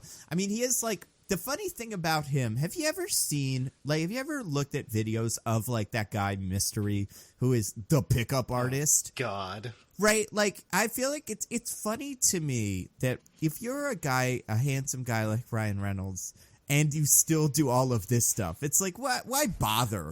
Or Ryan Gosling. Or Ryan Gosling, whatever Ryan you believe you are. Same difference, though. If you're a handsome Ryan, you don't have to do any of this shit. You're fucking Ryan Gosling, dude. Go to the bar and smile at women, and they will sleep with you. It's not that hard. Like, I don't understand. He should be. Have you guys ever watched 30 Rock? I know this comes up like once a week, but... Yes. You remember? I know exactly what you're going for. John Hamm? Yes. Yeah. Sometimes you just be handsome and things work out for you, and you don't have to cultivate a set of skills that a Steve Carell would have to. That I think it's so weird that his character is both. Like, his character, who would you say his character feels more? What actor do you think could do his character? Like a Miles Teller type or something like that? No, not at all. Miles Teller is way too weird. No, but that's the thing. I think if you had a guy who's like, here's what you got to do, dude. You got to dress cool. You got to go up, talk to women. And, like that skeeviness. I don't think that fits with this Ryan Gosling guy. I'm trying to think of like a character, an actor, like almost like a not Seth Rogen, the other one, like a Jonah Hill. If we're in the age of like skinny Jonah Hill, where he's trying to be like a romantic lead, he feels like the guy that would like partner up with Steve Carell. That is disturbingly plausible. Yeah, I think this Ryan Gosling, it's almost like Gilderoy Lockhart. He is both the handsome one but playing not the handsome one. Obviously, Gilderoy is switched, but like it's just this weird casting where I almost don't think the casting director. I mean, I guess they probably got Ryan Gosling and were like, okay, cool, he's the most popular person on planet Earth right now. But I don't think he's a good Jacob. I even think who could even be better. Speaking of Jacobs, what the heck's his name? The Batman kid now. What's his name? Robert Pattinson? Yeah, Robert Pattinson. Robert Pattinson played Edward, not Jacob. I know. Trust me, I know. A more unconventionally handsome guy. Or like kind of not, Ryan Gosling is one of our most handsome men. Like if we had Adam Driver. Yes, No. That's exactly who this would be. He doesn't have it. After doing Marriage Story, we know exactly who he is. That's who he is, folks. I'll take like a Kevin Hart. I'm sure there's comedians that could do this role. I mean, I definitely don't want Kevin Hart in this movie. But like, so I'm looking at a list of current comedians that are still alive. Not that that's what I'm looking at, but Let me give you one. Yeah. A young David Spade. Sure. I feel like it's a little you go too back in far time. on the unlikable scale. He did pretty well. I feel like that's a lot of recency bias. Yeah. At the time, I feel like it would have been fine. Let's do. I want to look at SNL cast members. I think that's probably the best place for me to start. Adam Sandler. Yeah, like Pete Davidson. Or that would be perfect. Someone like that. Shane Gillis. Andy Samberg, even. Just somebody who has a larger than life personality that makes up for, like they're getting by on charisma as opposed to being as handsome as Ryan Gosling. I don't know. I get what you're saying, man. Yeah, I think this movie is bad because Ryan Gosling is too handsome. No. It's not a bad movie by any means. I really do love this movie. Bill Hader. Let's take Bill Hader. This is kind of his bag. Either way, okay. So we got him. So when first we meet Jacob, he's the handsome, cool pickup artisty type guy, and he takes a lost and confused Cal under his wing and teaches him Queer Eye for the Straight Guys, and gives him like tips on his life, changes his look, gets him a haircut, and turns him into basically him. Turns him into little Jacob. Little douchier than Queer Eye. Yeah. Oh no. Yeah, not Queer Eye, but I'm talking like he gives him. He does the full treatment. He doesn't just give him new clothes. He gives him new everything. Yeah. Can you guys guess what the single moment in this movie that I absolutely hate is, that I think about more than any other moment in this movie? Is it at the end, or is it in this part that we're it's covering part of this. now? It's part of this? I'll never forgive this movie for what it does. Is it throwing the New Balance sneakers? They're good, comfortable walking shoes. There's nothing wrong with wearing New Balance sneakers. Says the man who owns Crocs. Yeah, exactly. There's nothing wrong with it. But even the Crocs I wear, I would wear them out because they don't look like Crocs, right? Like my Crocs just look like, what are those shoes called? Like Birkenstocks. They're like that kind of style. But New Balance, who really does make comfortable, nice walking shoes. Because I'm going for a run. I'll put on my running shoes. But if I just want to walk to the coffee shop, ideally, I want my New Balance white whatever, 758s or whatever the fuck. There's numbers. Man. But because Ryan Gosling told me they're bad, I can't wear them. It's true. Hey, I can't. You're not allowed to wear New Balance sneakers, Nando. Ryan Gosling is right about that. Yeah. But he's wrong about it for Cal, because New Balance sneakers are the ultimate dad shoe. That's fair. The thing with New Balance sneakers, and let's take a minute on New Balance sneakers. Number one, they are the best walking shoe. They are, if you want. Disagree. What's better? Asics. I mean, they're the same thing. It's the same shoe. I think Asics look a little bit nicer, but right, because they don't have the big stupid end. If you get rid of the end, end ruins everything. But that's the thing. So what? The only reason it ruins everything is because Ryan Gosling told us it's bad. I really think if Ryan Gosling, same exact movie, Ryan Gosling. Yeah, they go to where they're in like a mall, right, or something. Yeah. And he's like, "Hey, you're wearing New Balances. I get it. You want to feel comfortable and walk. I have some pairs of New Balances at home. I don't wear them out because I'm trying to be a handsome guy. But when I'm going to the gym, I wear my New Balances to the gym, and I put on my more walk. But sometimes you just want comfort. New Balances. We would all have been on a different page. Listen, whoever makes New Balance was throwing money at the studio trying to get that line in. I was going to say, you want, like, SpawnCon in the middle of your movie, a thing that we have said so many terrible things about Sony for doing. Microsoft, we hate that shit in movies. And now you want New Balance to do it? I don't want New Balance to do it, but I almost feel like at this point, New Balance needs to figure out some other one of these. Like, they need to get Iron Man wearing their New Balances to balance out the part of their, like, this every time I put them on, I think about that scene. Because it's not like he's standing with him and he's like, we got to get you a new fancy pair of shoes when you go out to the club. He takes them and throws them away, and he's like, these are bad. These are bad for every occasion. Like, it's so aggressively hateful to what are fine shoes. Yes, I think New Balance should get rid of the end, but they must know something, and a lot of dads do wear them. And look, I think there's nothing wrong with it. I don't. Steph Curry tried. He tried to make him cool, and he couldn't do it. Steph fucking Curry couldn't make New Balances cool. He's not a cool, basketball player. I wouldn't say plenty. Give him I think LeBron could do it. He wouldn't because he's smart. The thing with New Balance and is cool. No, but you see, the thing with New Balance is for me, besides the fact that I think they're like comfortable and fine, is that like they're inexpensive, which is nice. They're not they're not super expensive, but B, like, well, what else are you gonna wear? Okay, you're gonna wear Vans, or you're gonna wear like Puma, not Pumas, Vans. Adidas. Like I'm saying, you just want to walk to a place casually. You're wearing skateboarding to your hold college? on. I'm going through them all. I'm going through all the kinds of shoes. You're wearing flat shoes. The shoes you would wear to skate. The pair I have is Adidas, which like so okay. Those They don't have good traction. They don't have good arch support. You have to put little like shoe, those insoles in them to get anything out of them. Nikes, who are you? Are you? What are you trying to project, that you're gonna just play basketball at the tip of a hat? Like, you're not. That's too much. The only too little now are these like Birkenstocky kind of like the these like basically there's no good casual sneaker.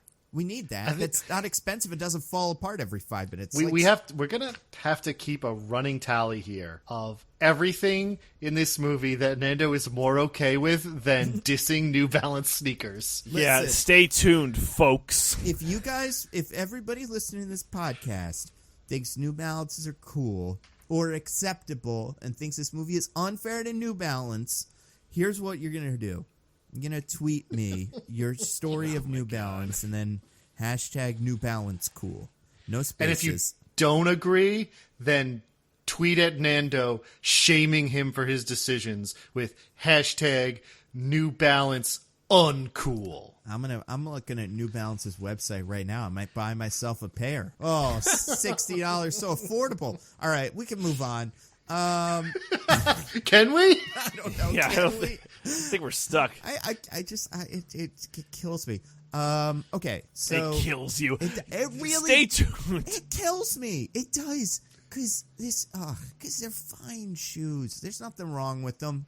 Nothing wrong with them. You want a pair of everyday trainers? Who are you gonna call? You're calling New Balance. You're calling Asics. Like, they're the same shoe. But that's the thing. I'm not going to give up on this one brand of shoe because Ryan Gosling says it's bad.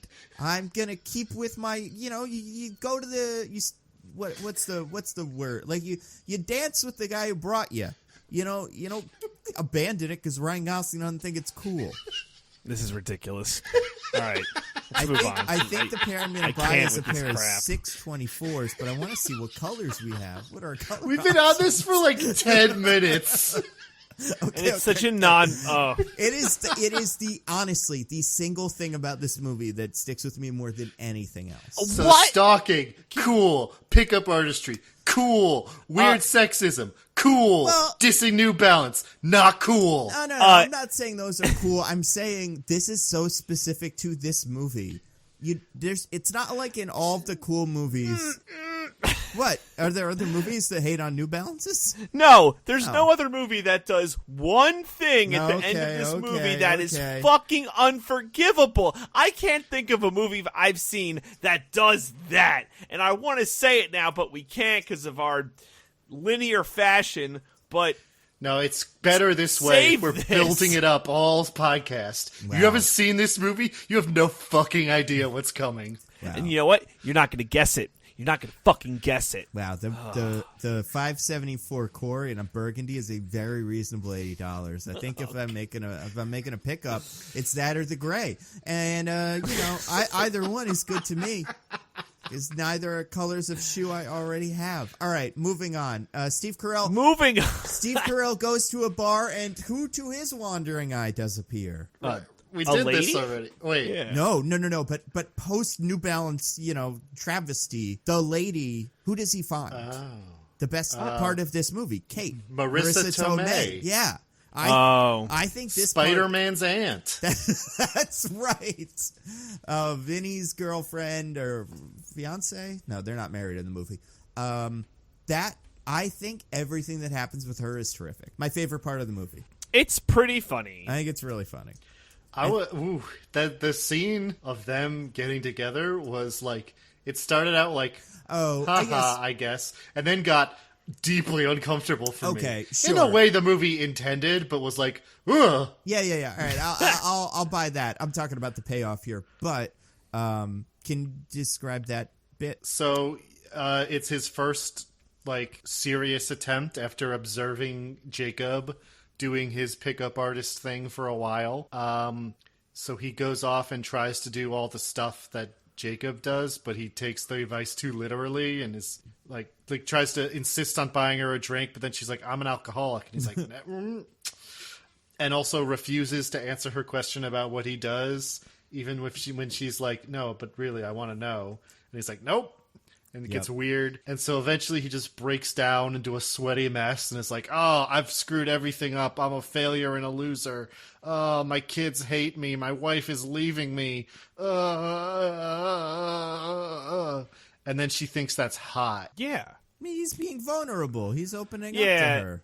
She's probably used to D-bags, and Yeah. look, there's this like genuine guy who's being genuine, and ain't definitely. I mean, it's fine. I said it in a way that was like, this sucks, but it's fine. And what was I gonna say? To be fair, this scene reads a little bit like, you remember that scene in 40-Year-Old Virgin where he's just like following advice from guys, but it's good. Yeah, Like, and it's like Elizabeth Banks. Like that. It's funny how within a couple of years, Steve Carell did both of those movies, and this one is slightly like not like more mature, but more like, you know, just slightly more realistic. It's less farcical for sure. Yeah, Less farcical is the term I would go with. it's just funny, I guess, that we have followed Steve Carell is a man we met as like an audience in his 30s. You know, I don't know when he was on Colbert, how old he was, but he wasn't like a spring chicken. And we've watched kind of every phase of his adult like man dating movies. It's kind of unique, where he's not completely a goof. He's supposed to be kind of relatable. And this and 40-Year-Old Virgin, I'd say, are the two big examples. Okay, so wait, what's the bad thing, Diggins? The thing that you don't like about them? I just mean, so they like hard cut to them like making out in his apartment, because of course that's what you do in this kind of movie. No, I just mean it got to a point, she was like super into him like being honest and saying bad things about himself, which is like funny jokes, haha, okay. But then while they're kissing, they just stick their tongues out of their mouths and touch them in the air, and I was like, I'm done, eject. I don't want this anymore. Aw.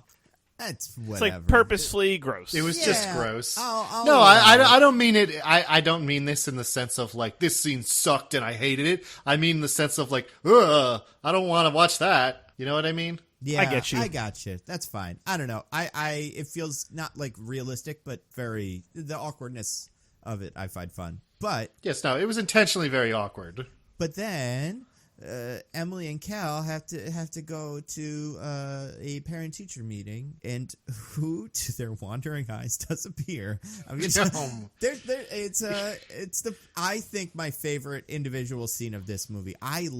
This is as close to speaking of Marissa Tomei, as close to like a Vulture Spider-Man reveal as possible, with that open the door boom. You know, I love this moment in this movie.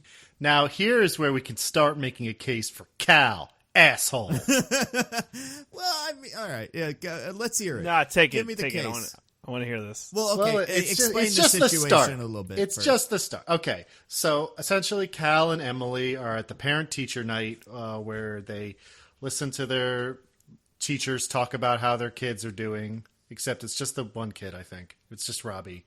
We don't really focus on the other kid, Molly. There is very no much. other kid. There is a other kid, Molly. Oh yeah. Oh, I thought you were talking about the other one. Yeah, that's No. right. There is another kid. Forgot about her. Anyway, so they're like reconnecting, waiting outside the door to his English teacher's office or classroom or whatever. And you know, it seems like things are going pretty well. You know, maybe there's still a chance for these two crazy kids. Yep. But then who to their wandering eyes should appear? There we go. But Kate, who turns out to be the woman that Steve Carell or Cal hooked up with the first time, who we were just talking about extensively, is actually Robbie's 8th grade English teacher. And it's very awkward because he never called her, but he said he would. A thing we saw him do when she left his apartment. I love it. I love it so much. It's such an awkward... The tension in that scene is so well constructed. And just the face... Marissa Tomei, I think, is great in this movie. Specifically in this scene. I think she was so funny. The case for Cal as asshole comes from... He handles this very poorly. Yeah, that's fair. Yeah, he's pretty Like, as bad as you could. Tries really hard not to tell the truth about what's happening, and then outs her as an alcoholic to Emily, which is dick move. So let's say he doesn't do the alcoholic thing and he just kind of tries to keep it all together. He's doing the best he can, right? Kind of. What's he supposed to do? It would have been not great. Not- It would have been better if he wasn't outing her as an alcoholic, Yes. which is really messed And- up. Not when the door opens and he sees her go, oh God, because like it becomes pretty prevalent early because Emily's like, oh, you two know each other? And then he's like, yup. And then it's like, from where? And it's like, band practice? Like, it's the worst you could do it. Like, Yeah, you could He even could have played it just cooler. be like, oh, well, I have gone on a few dates since the separation, and we happened to do that. I or don't something know. like that. I get it. I get him not knowing what to do in that situation. I mean, yeah, And, like- he panics. I get it. yeah, and it's not I'll necessarily... have a much stronger case for Cal as an asshole later. Yeah. I think I know where you're going with that, and that's fine. I just... Can we all admit this scene is great? Besides the alcoholic thing, I think this scene Yes, is pretty... It's funny. It's funny. yeah. I think the movie kind of goes downhill from here. Although we still haven't gotten to the other main characters of this movie who we'll get to. Which, since we're here, do you guys want to shift gears and move over to the third or fourth and final bit of this movie? Since sure. there's kind of a bit where, obviously... Can I just say also, a case for Emily and the family friends, Jessica's parents, being assholes right after that scene, which is everyone is so mad that Cal is like sleeping with some women, and it's like, dude, she dumped him, and so now he's dating a little, playing the field a little, maybe a little promiscuously, but that's not bad in and of itself. It's not just she dumped him, she cheated on him. So even more, and he's dating a woman of his own. He's not going to the local college and babysitter's picking house. up chicks. Yeah, it's just a normal human relationship. They are very unreasonable to him. I don't know what they want him to do. Join the priesthood or something. Maybe that is what. Maybe they're all jealous. They're super jealous, and it's like, oh. I mean, she's Marissa Tomei has, she's Marissa Tomei. So there's. I mean, if you wanted me to pick between Julianne Moore and Marissa Tomei, I mean, Then what am I gonna do? I mean, gun to my head. That's pretty tough. Yeah, that's gonna be a tough one. Does Julianne Moore have the awful Boston accent from 30 Rock? Because then now we're really in trouble for me. Because then you'd pick her. Yeah, honestly, I mean, I loved her on 30 Rock. Speaking of 30 Rock, we haven't talked about 30 Rock this episode. Just kidding. Gotta get it in. It's one of my favorite shows. Okay, so let's talk about the other character, Jacob. So we meet him through Cal. Actually, we first meet him in an Independence scene where he meets up with Emma Stone, our other main character, whom we haven't spoken about yet. It's like the up of the movie. Yeah, we're doing her last for sure. But yes. Yeah, that's fine. So he doesn't really have his own plot line for most of this part of the movie. Yeah. He's just the sensei to Steve Carell. Yeah, so most of it we've already covered. It's just like him going over with Steve Carell, with Cal, about like how to be cooler and dress better and everything. Yep. I guess we do have, as I said, this scene at the top where he's hitting on Emma Stone and is trying to get her to come home with him, but she's the one woman we see in the entire movie who's not having it. Oh, right, because this is at her party, right? She's at a... Or is this It's not later? a party. Like it's just work her and her event? friend She's with are a like friend. hanging Yeah. out. Yeah. Oh, yeah. Well, and at this point, does she also have a boyfriend or something? Yes. Okay. Yeah. We don't know that though during this. Right. I think they mention it. Okay. Well. But anyway, sorry, continue.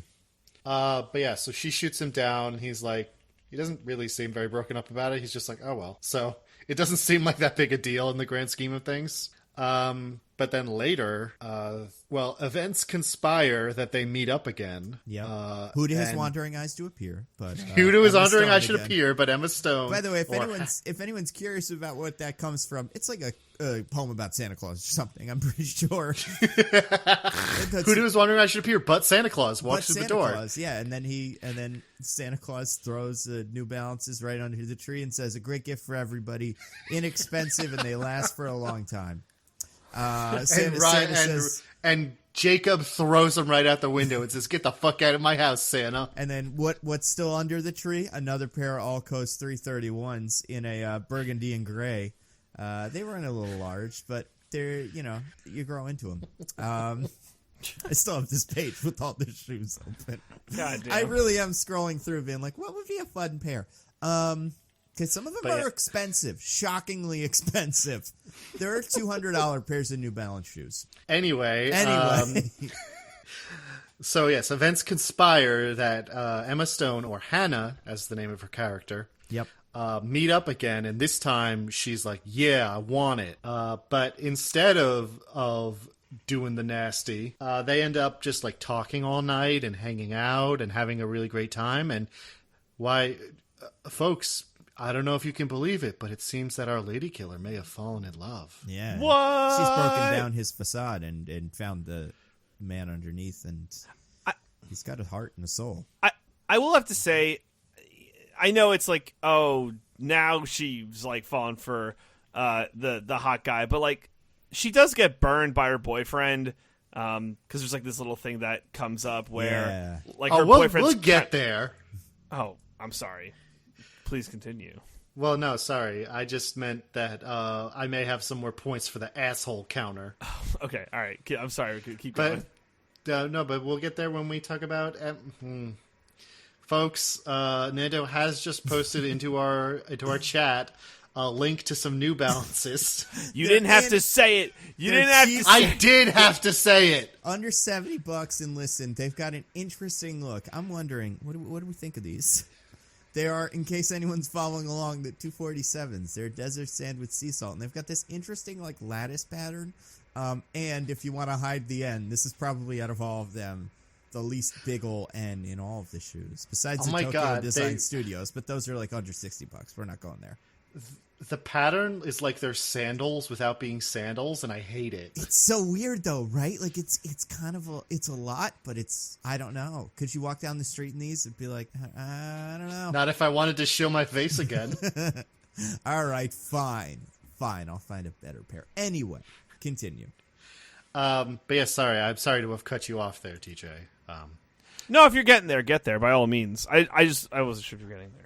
I mean, is there anything that anyone has to say about Jacob's side of the plot line here while we're on that? Well, no, I'm good. We learned that he's kind of an unsatisfied kind of rich person, and he has. I think there's two fun things about him, two like fun little details about him.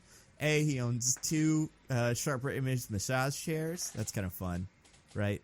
It really ages the movie. Yeah, a little bit. And then B, he can do the Dirty Dancing lift. Is that what that's from? Yeah. Yeah, he can like lift her up and it's cute.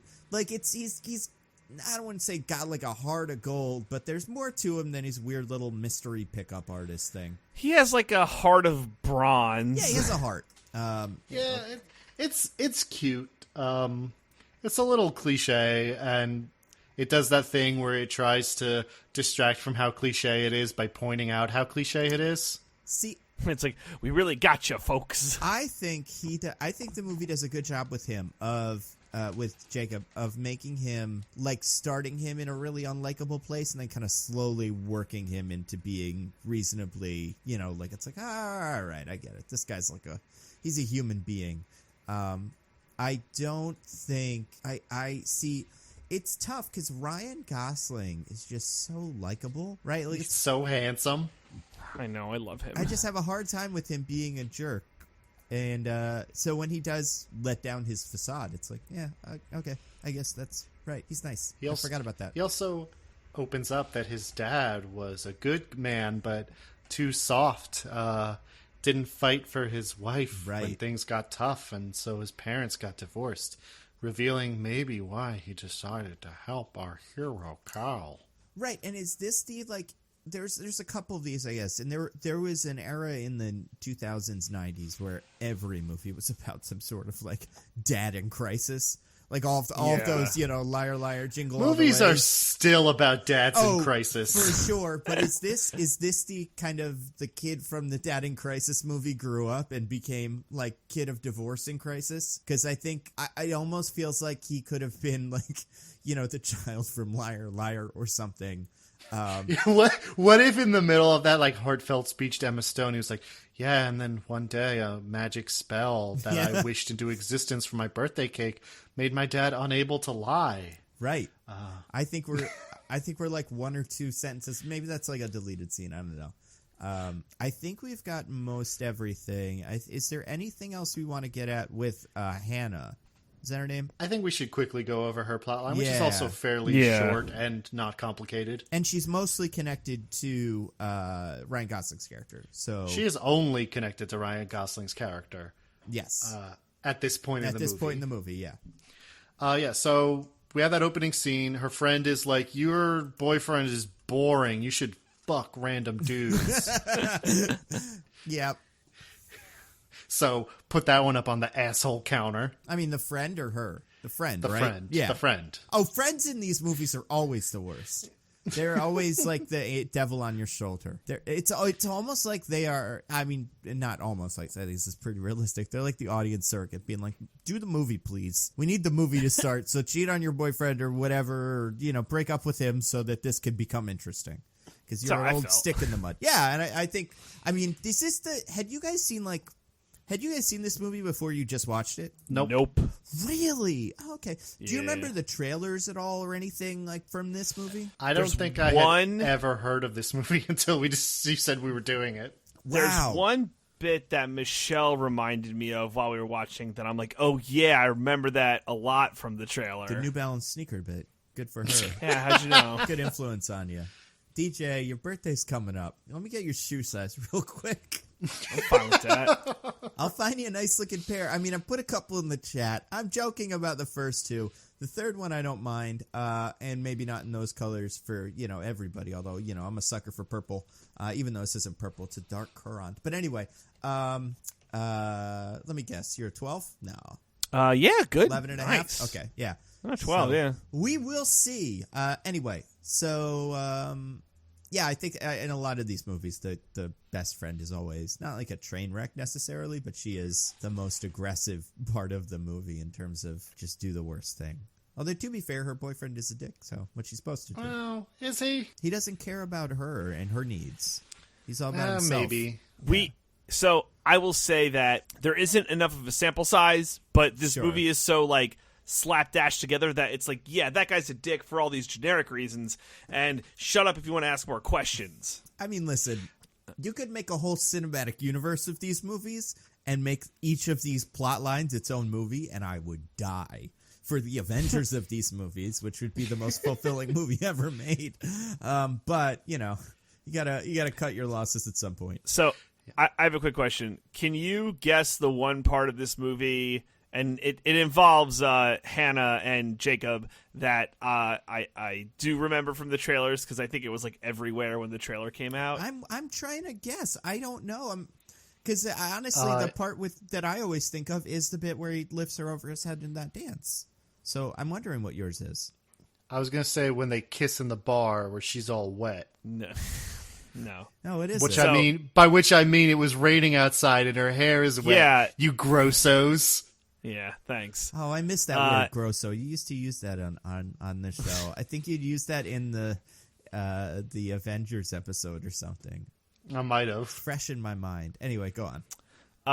So there's a part where Ryan Gosling takes off his shirt, and she goes, "Oh my God, your abs are like Photoshop." Yeah, that was in I remember every that. 5-second spot for this movie. That was the line. So, like, Ryan Gosling, where was he at this point in his career?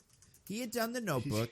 Right, and that's like kind of what most people probably knew him from. He was in Remember the Titans, of course. Well, yeah, obviously. But is this when he transitioned? Like, this is right after he transitioned to, like, Heartthrob. Yeah, so he got Notebook. Well, he was in Drive. Ooh, that's right around now, yeah. It was like right before. Oh, Blue Valentine. Right? Yeah. There's not too many rom-coms in his that are like this kind of what you would expect someone that just got out of The Notebook. You know how like there's, I mean, because The Notebooks is one of those Nicholas Sparks movies, right? Like those romance novels transition to a movie where the poster is two people kissing from the side.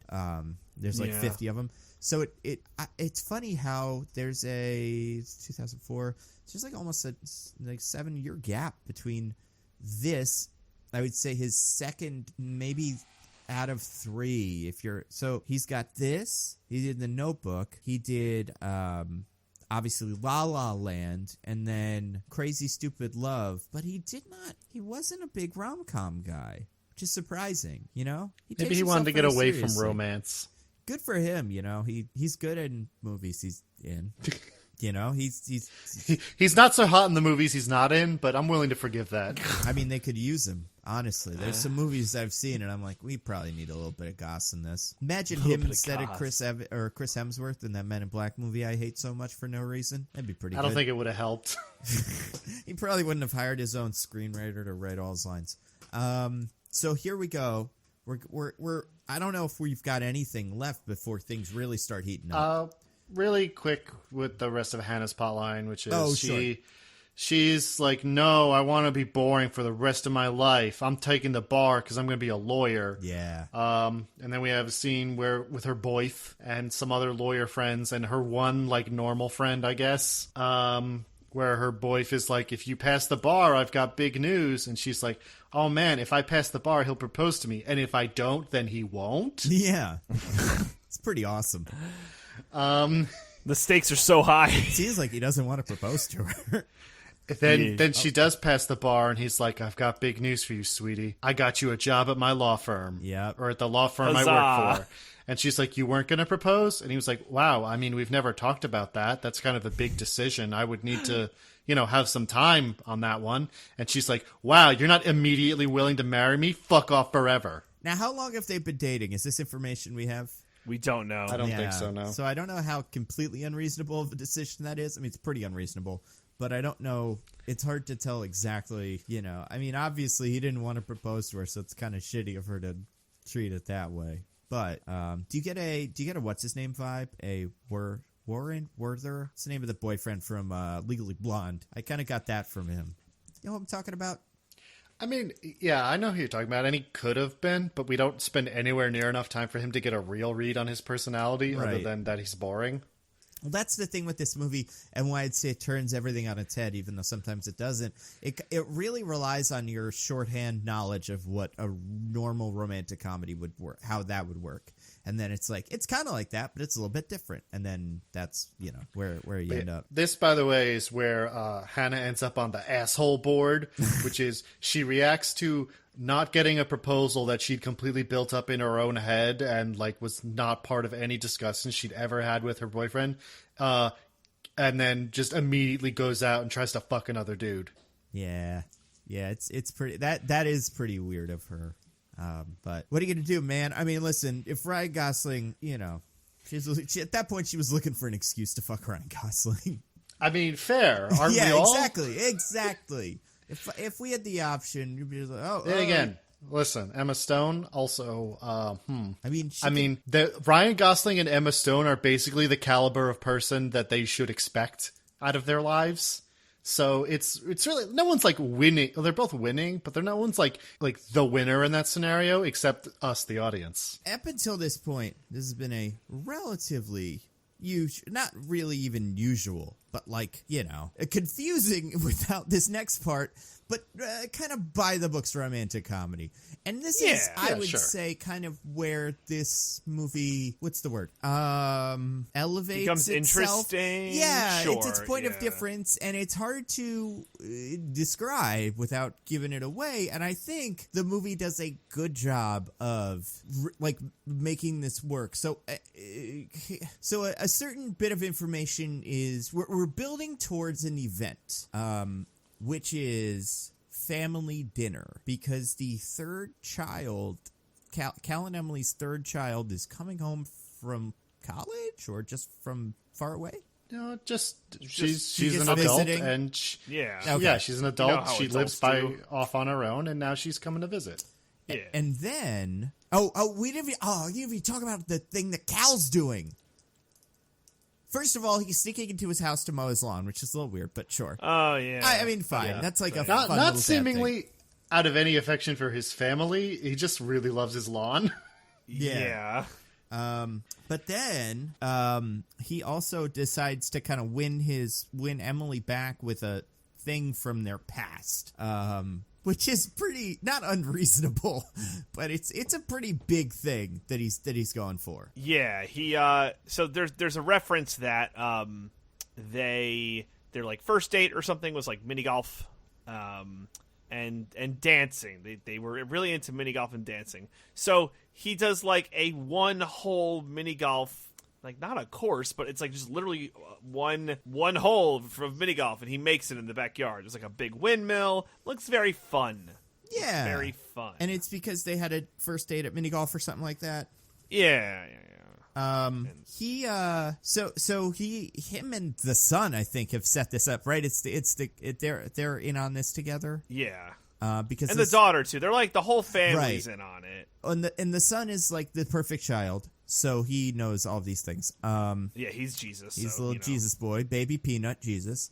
And then, sorry. Okay, so what happens first? Does the babysitter thing happens first, or does, it's like simultaneous, I think. Yeah, so there's the babysitter thing, and then there's the, Hannah thing. Diggins, I feel like you probably want the babysitter thing. Can you explain this? Oh, I definitely don't want it, but I'll talk about you got it. Nice.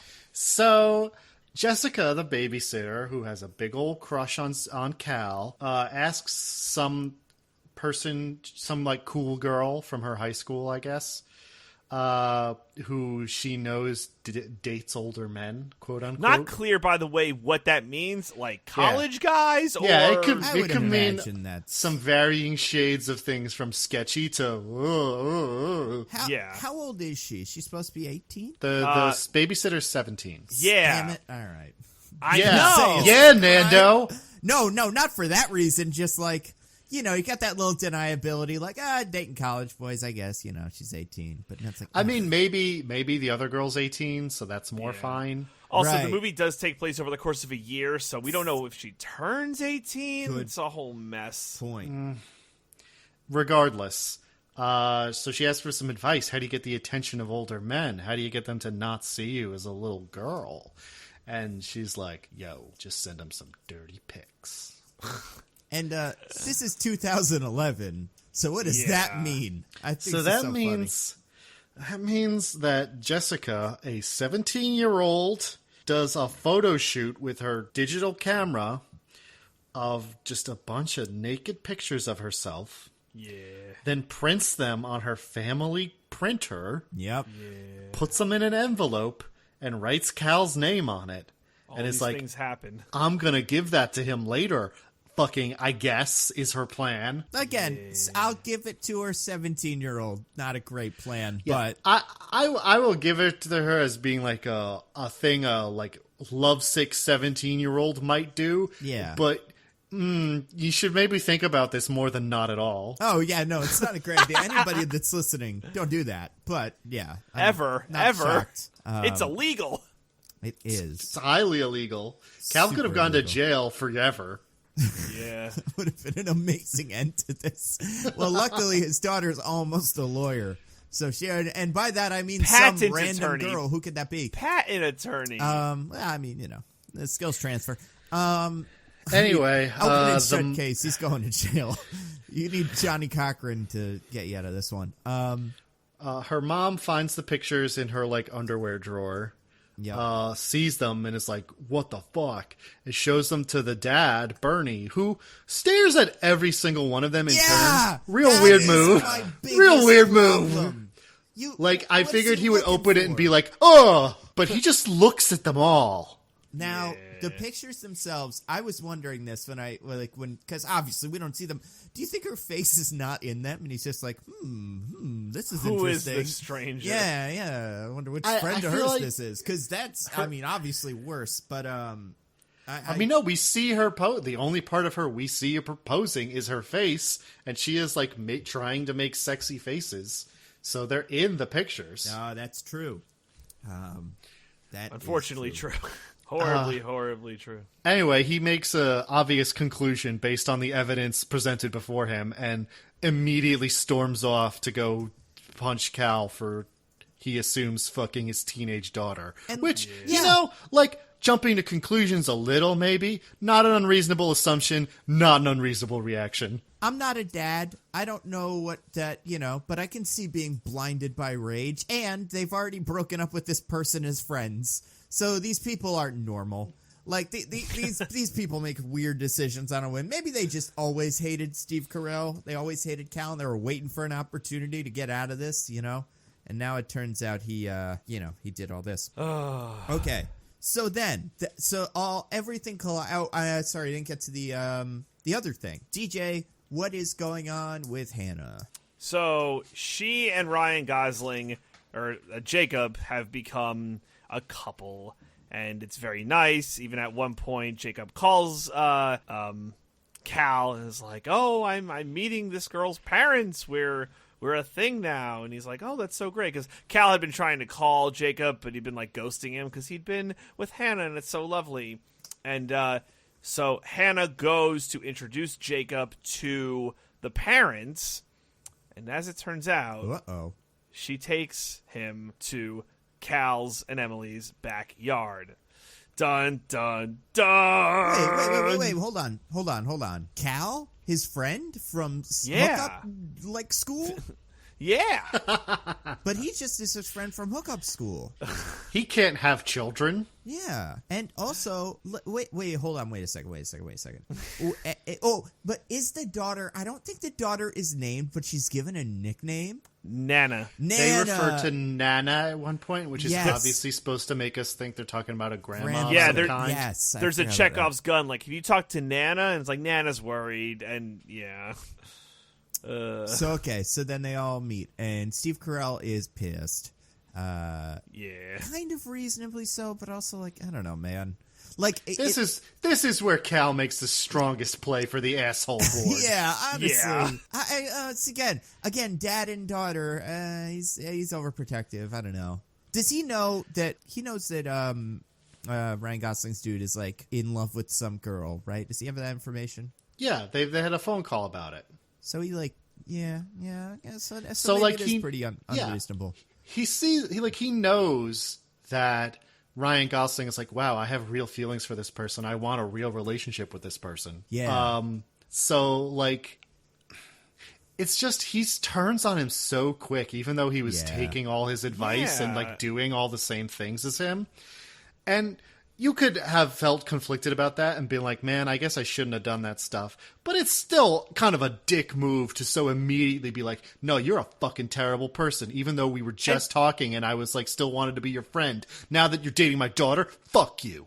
And the movie goes on where it's like Ryan Gosling keeps trying. Jacob Yeah. keeps trying, and fucking Cal will not give him the win at all. This is why I think Jacob is pretty reasonable generally in this, and why, besides his one problem, which I think he explains it, we learn what his deal is, so I can kind of justify why he's got problems with, women and being in love and stuff.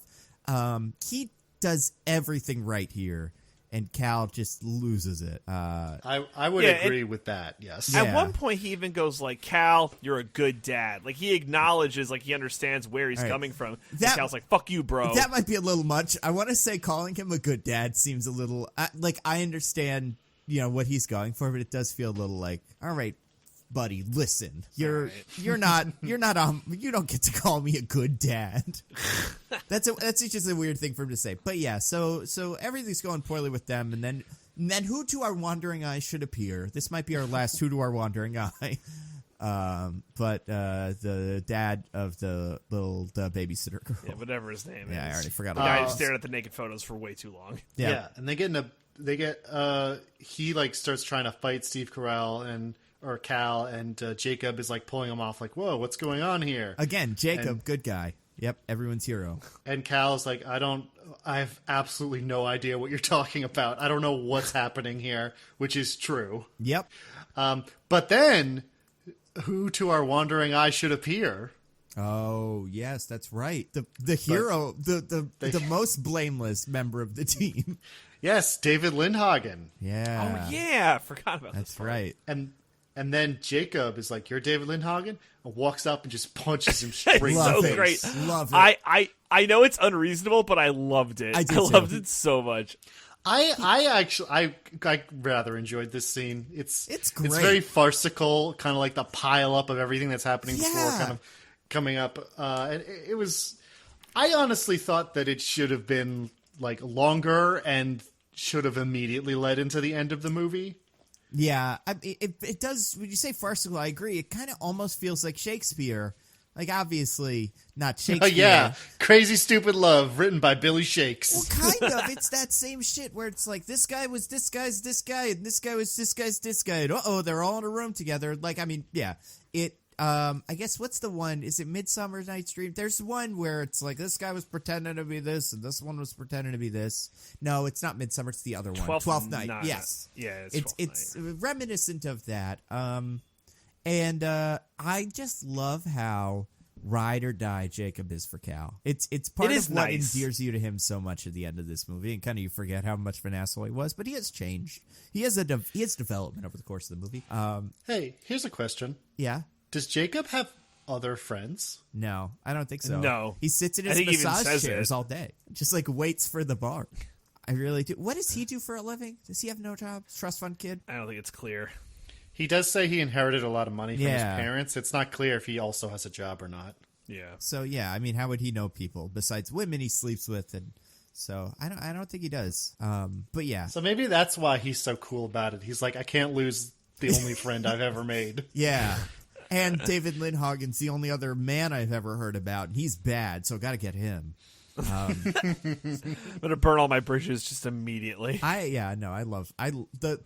So like that whole scene is great as far as like the way that it's set up and then executed, and it's very, I wouldn't say it's like a slow burn, but it's this, and then right where you think you've kind of got to hold on it, this happens, and right when you think you got to hold on it, another thing happens.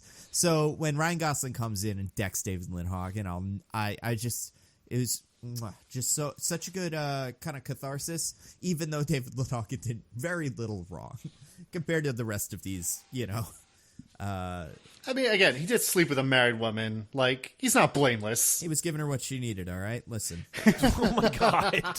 sometimes, Then a cop shows up and is like, if you want to do a domestic violence, just do it inside. yeah. Well, also, weird. they break the thing. Very, very sad. He breaks the little golf course thingy. Yeah, he pulls off the windmill and is gonna beat fucking Cal over the head with it. Yeah, that's a little bit of a bummer.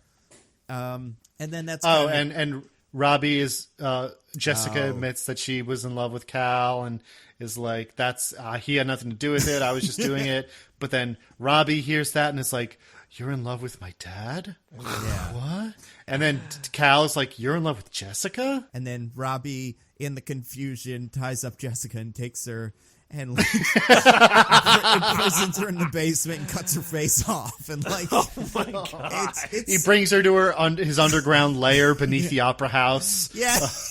Pulls off her fingernails. Yeah, he takes her into the closet where he's made like a shrine to her out of bubble gum. We all know that reference, right? No, I'm guessing Hey not. Arnold? Yeah, it's No, Hey Arnold. I do know. I know. Yeah, okay, cool. Yeah. Yeah, it is like he's the worst. Shit fucking sucks. Yeah, I think okay, so let's do a power ranking of how much everybody sucks. I think we've all right. kind of got David Lindhagen at the bottom. I mean, maybe Jessica. I don't know. She hasn't she's not. I would put Jessica as the least asshole. Yeah, I I, agree. think that's fair. And then I think it's David Lindhagen second. He's trying could to go with make that. an With a honest married woman. man's wife. But how many times do I have to tell you? The marriage wasn't working out. This wasn't the last straw. It'd been a long time coming. I'm willing to give him to give him some points there because he seems. It's not like he was just trying to have sex with her. He's like, wow, I actually really like you and care about you. Right. And that's kind of where he was coming from. And it still sucks that he did it with a married woman, but at least he's not just being a total asshole. And it's not like when he gets to the party, he goes to fight Steve Carell for her honor. He's pretty understanding of the situation until he gets knocked out. Yeah, he's like, oh, whoops, I didn't realize this was happening. I shouldn't be here. Yes. I guess All right. I'm going to put Marissa Tomei as third least unlikable. Just because I don't see her as not like blameless. I don't think she necessarily did anything wrong. She doesn't do anything for, wrong. She's just very emotional. Yeah. Like women, am I right, fellas? Bitches, you know, bitches, sometimes you bitches, just yep. get those crazy women, and what are you gonna do about it? I mean, you gotta do it. You gotta throw your New Balances out of the window. You gotta be cool, even if they're blue suede 520s. You know. Pigment, Nimbus Cloud, that's the good stuff. Okay, after that, I want to... I don't know, who do you guys think is the least asshole? And forget about Molly, she doesn't exist. Also, Josh Groban is in this movie. Remember this? What? What's he do? He plays a character named Richard. I believe he is the shitty boyfriend. Yes. Is that Josh Groban? That's Josh Groban. What? Oh. Yeah, he sings a theme song. You remember the theme song? No. Crazy stupid love. That's the theme song. Yeah, I forgot about it's that. It's really quick. Blink and you miss it. Yeah. It's anyone's. Does the kid at the end say "crazy stupid love"? Is that a line spoken in the movie? Never. There's no. Man, this really was some crazy stupid love. Well, but that doesn't the happen. kid has one of those bullshit speeches where he's like, "Love is this, love is Oh my that." God. Oh, yeah. We'll Crazy. fucking get there. Yeah. Can we talk about? Well, just I well, guess, we'll yeah, get we'll there. finish that before we get to the asshole ranking, because we probably should touch on that to justify putting him at the very top. Can anybody take the falling action here? Post-fight, everyone's sitting with bloody noses, and then what? So post-fight, no one's getting along, right? So Robbie's mad at the dad for the Jessica thing. Jessica's parents are mad at Cal and the daughter. Jacob is not mad at anyone, but Cal is mad at Jacob because he's him. And then eventually we get to the 8th grade graduation where everyone is. And Robbie everyone has reserved a seat for everyone except Cal. Yeah. That's pretty... Yeah. It's brutal. savage. Sorry to interrupt. Please go No, on. it's a good point. It's a great point. So then, Robbie gets to make a speech because he's 8th grade valedictorian because he's baby Jesus. Yep, he knows everything. And he's making a speech about how, love sucks and don't be hopeful. He makes the most passive-aggressive bullshit speech directed at one person about how much they suck because they ruined his life and broke his heart. Yeah. What the fuck? Did no teacher read his goddamn speech? That's what I was going to say. It's not like he takes a speech that was written, crumples it up, and pulls out a new speech, which is what you'd expect. No, he's like, I guess this is... They let me say this. This must be what I'm supposed to say. Yeah. It's like this teenager didn't want to date a literal child, so love is dead. But honestly, though, the thesis is, I used to want to grow up, but now I'm like, no, growing up's terrible because reality's a bitch. This movie's 5 minutes away from turning into the Joker and being like, isn't society terrible? Just full Holden Caulfield angsty teen. But instead... Cal thinks it's a great idea to upstage his son during his 8th grade graduation speech and someone should have stopped that fucking speech. If nobody else was gonna, might as well. Who's supposed to? So then he's like, this isn't my son. My son was full of hope. He had some great ideas. So I'm just going to come to terms with everything and movie over. Yeah. He might as well say movie over for his, quickly he just wraps everything up. I mean, he might as well say, and that was some crazy, stupid love. Am I right, guys? but there's I guess we really were the crazy, stupid love. But then there's the other thing that happens right after that kills me. Oh, my God. I can't. All right. I'll do this one.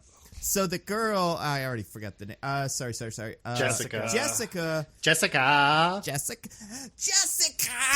Yeah. She leaves the graduation, or was she there? She was there. Yeah, she was there because her baby for no brother's clearly also, defined reason. Yeah. Well, not baby brother, she, but no, her brother's in 8th grade. And she wanted to see this. She knew something was going to happen. I'm missing this for the world. Oh, I'm sorry. My dad just beat up the valedictorian's dad. Yeah, this is worth it. I hope we get everybody get out your cell phones, your Nokia flip phones, I guess. Yeah. And so then she's like, hey, you're really cool. Call me when you're 18 or whatever. And Pretty then much. she gives him the In the envelope meantime. full of naked pictures. Which her parents let her keep? Yes! Where did they come from? Did she go home and snatch them real quick? Did she make new ones? Yeah. Did she bring them to this 8th grade graduation Yes. on the off chance that she would want to give them away to someone? Right? Who else Now- got them? I really don't get it. She prints them out at her house, right? When she takes them the first time. Yeah. So, yeah, I guess she's still doing that. I think she should have lost her printer privileges, but hey, man, a lot's going on. So here's how I wanted this to go, and I knew it wouldn't because whatever. I wanted her to give him the envelope, and he goes like, "Whoa!" and he has that face on, and he's like, "Is this really?" And then I wanted it to cut to like a photo of just her with like a note written like, "You're gonna be a great person," like something that wasn't the naked photos. But I guess I didn't get what I wanted. Yeah. It was the worst possible thing. It only Listen, could have been DJ. worse if it was like a note that was like, "Hey, buddy, we're gonna bang on your 18th birthday." It wouldn't have been worse. I think this is way worse than that. Because then yeah, I guess you this don't is the have worst to thing. bang on. I mean, he's not going to take that well, but at least that you can move out of state and change your identity. But with this, you're giving it like this is 2011, right? Like we're in 2020 now.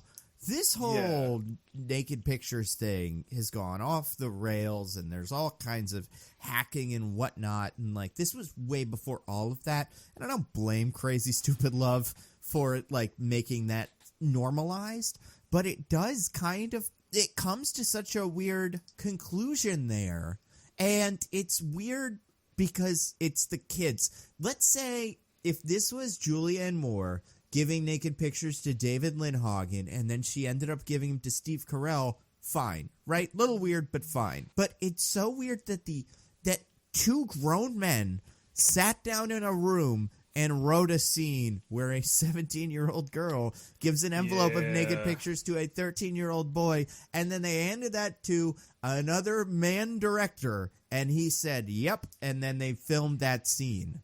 Like, Well, listen, guys, we had to teach children the important lesson that if you stalk a girl enough, Yes! she will eventually And then give you there's nude that. pictures.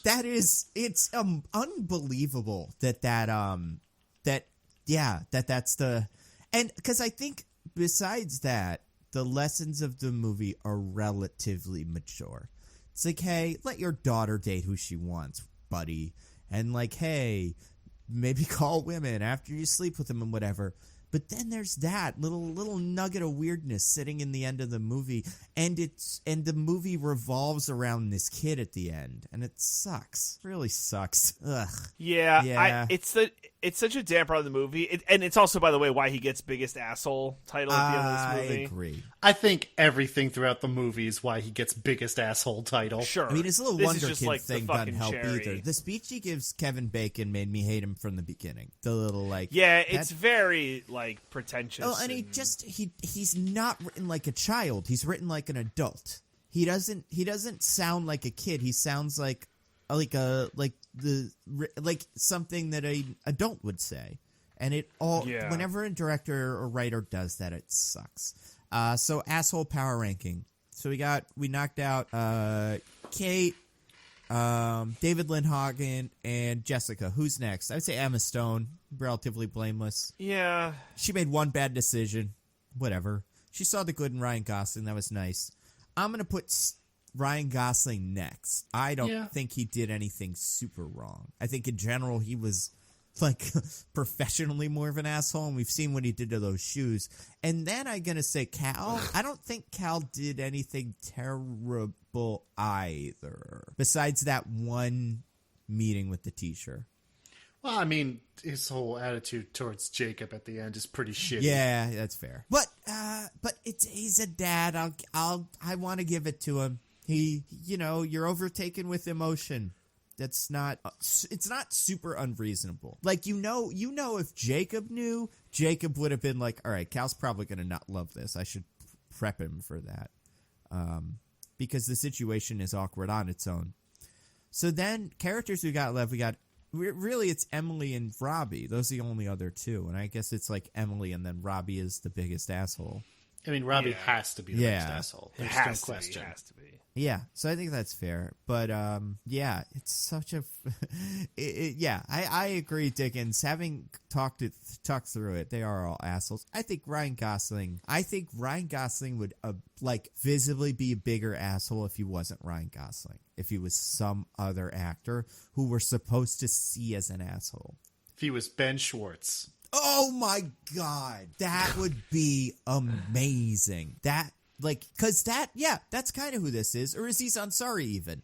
Some kind of fast-talking dude who's, he's got all the moves. And I think that's like one of the first episodes of Parks and Rec. Aziz Ansari's like, Tom Haverford's like, I tell guys to take the high road. That way there's more room on the low road for me. Right? It's like that. Someone who would say that, and it just doesn't feel like a Ryan Gosling line. Yeah, so Circle, yes. All in all, I do like this movie. It's one of my favorite romantic comedies. I think it's funny. I think it's like filmed well. I do think it's super funny. I really do. I don't know why. I mean, there's some pretty funny moments. Maybe Diggins and I were harmed by watching this movie in the year of our Lord 2020. I don't know if that does anything to it.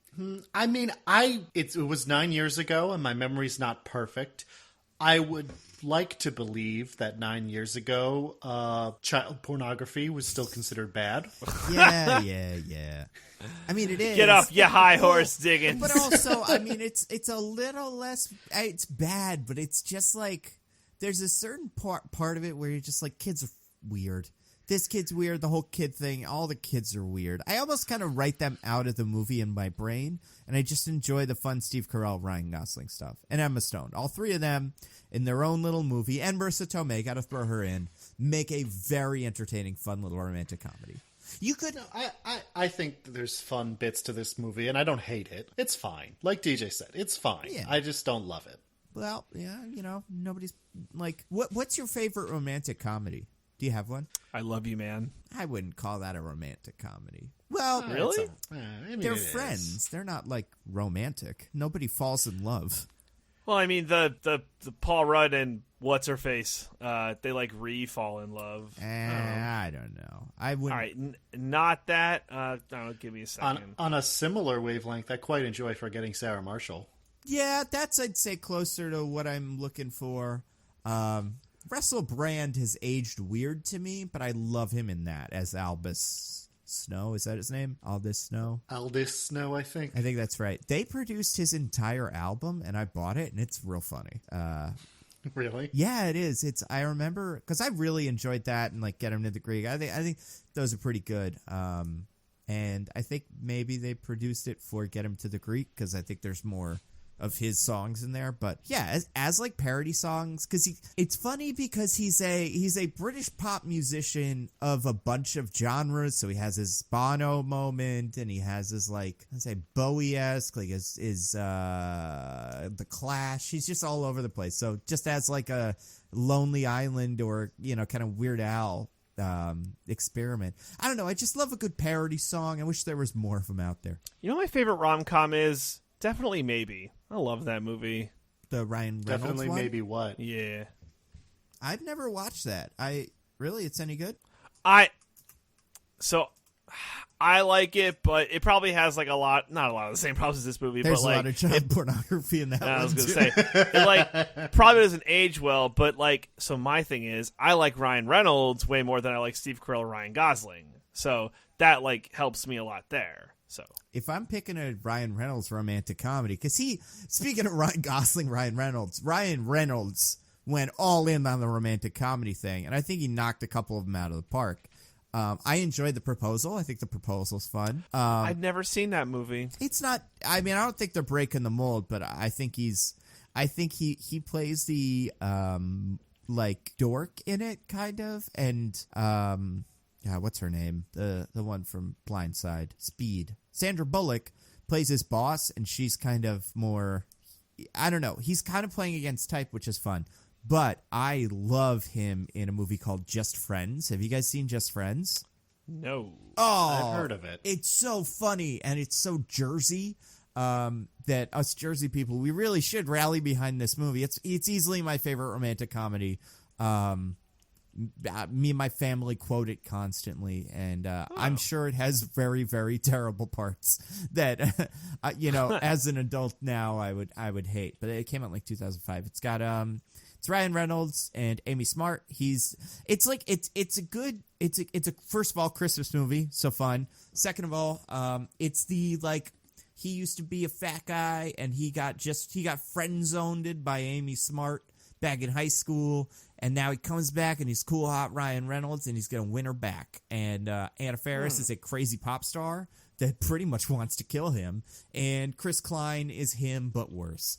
And it's very funny. I think out of all of the movies that utilize him well, it's like that, Deadpool, and Van Wilder are like peak Ryan Reynolds. So yeah, I would definitely give that a look if you get a chance. It's quite funny. And then obviously like Princess Bride, Love Actually, all that stuff. What was the other romantic comedy we did that one time? Oh, that really, really bad one where everybody, the one that's Entourage but with a mom. What was that called? That was the one with Reese Witherspoon. That one was. Why can't I remember? Yeah, I can't remember that either. Oh, I wasn't on the you podcast weren't at that back time, by but then. I remember listening to that. That movie sounds wild. It really is, and it's How the fuck can I remember? Well, it's because it's got one of those bullshit names. I'm looking her up now. Reese. Am I spelling Reese wrong? How do you spell Reese? Reece. Or is it R-E-C? Okay. That was an S. I'm just gonna do Witherspoon then. Thanks, IMDb. R-E-S-E. Yeah, I don't know. That's what I. Entourage with Mom. Entourage with Mom. It was the one. It came out like 2 years ago. We watched it like very recently. God. Actress. It's awful. It was like Home Again. Remember? Oh my God! I fucking Entourage blocked with that Mom. out of my Yeah, mind. yeah, That yeah. was so We haven't done a lot of romantic comedies, and someone We had haven't. suggested the one where it's like clearly some sort of heart transplant love story, which is Last Christmas. Yeah, but I don't think there's enough to that to be a huge episode. Although who knows, maybe. I would say, but you know what? I appreciate this one because there is a lot going on, and it's pretty weird when you get down to it. This definitely serves as our Valentine's Day coverage for 2020. Yeah, I hope everybody gets to go home.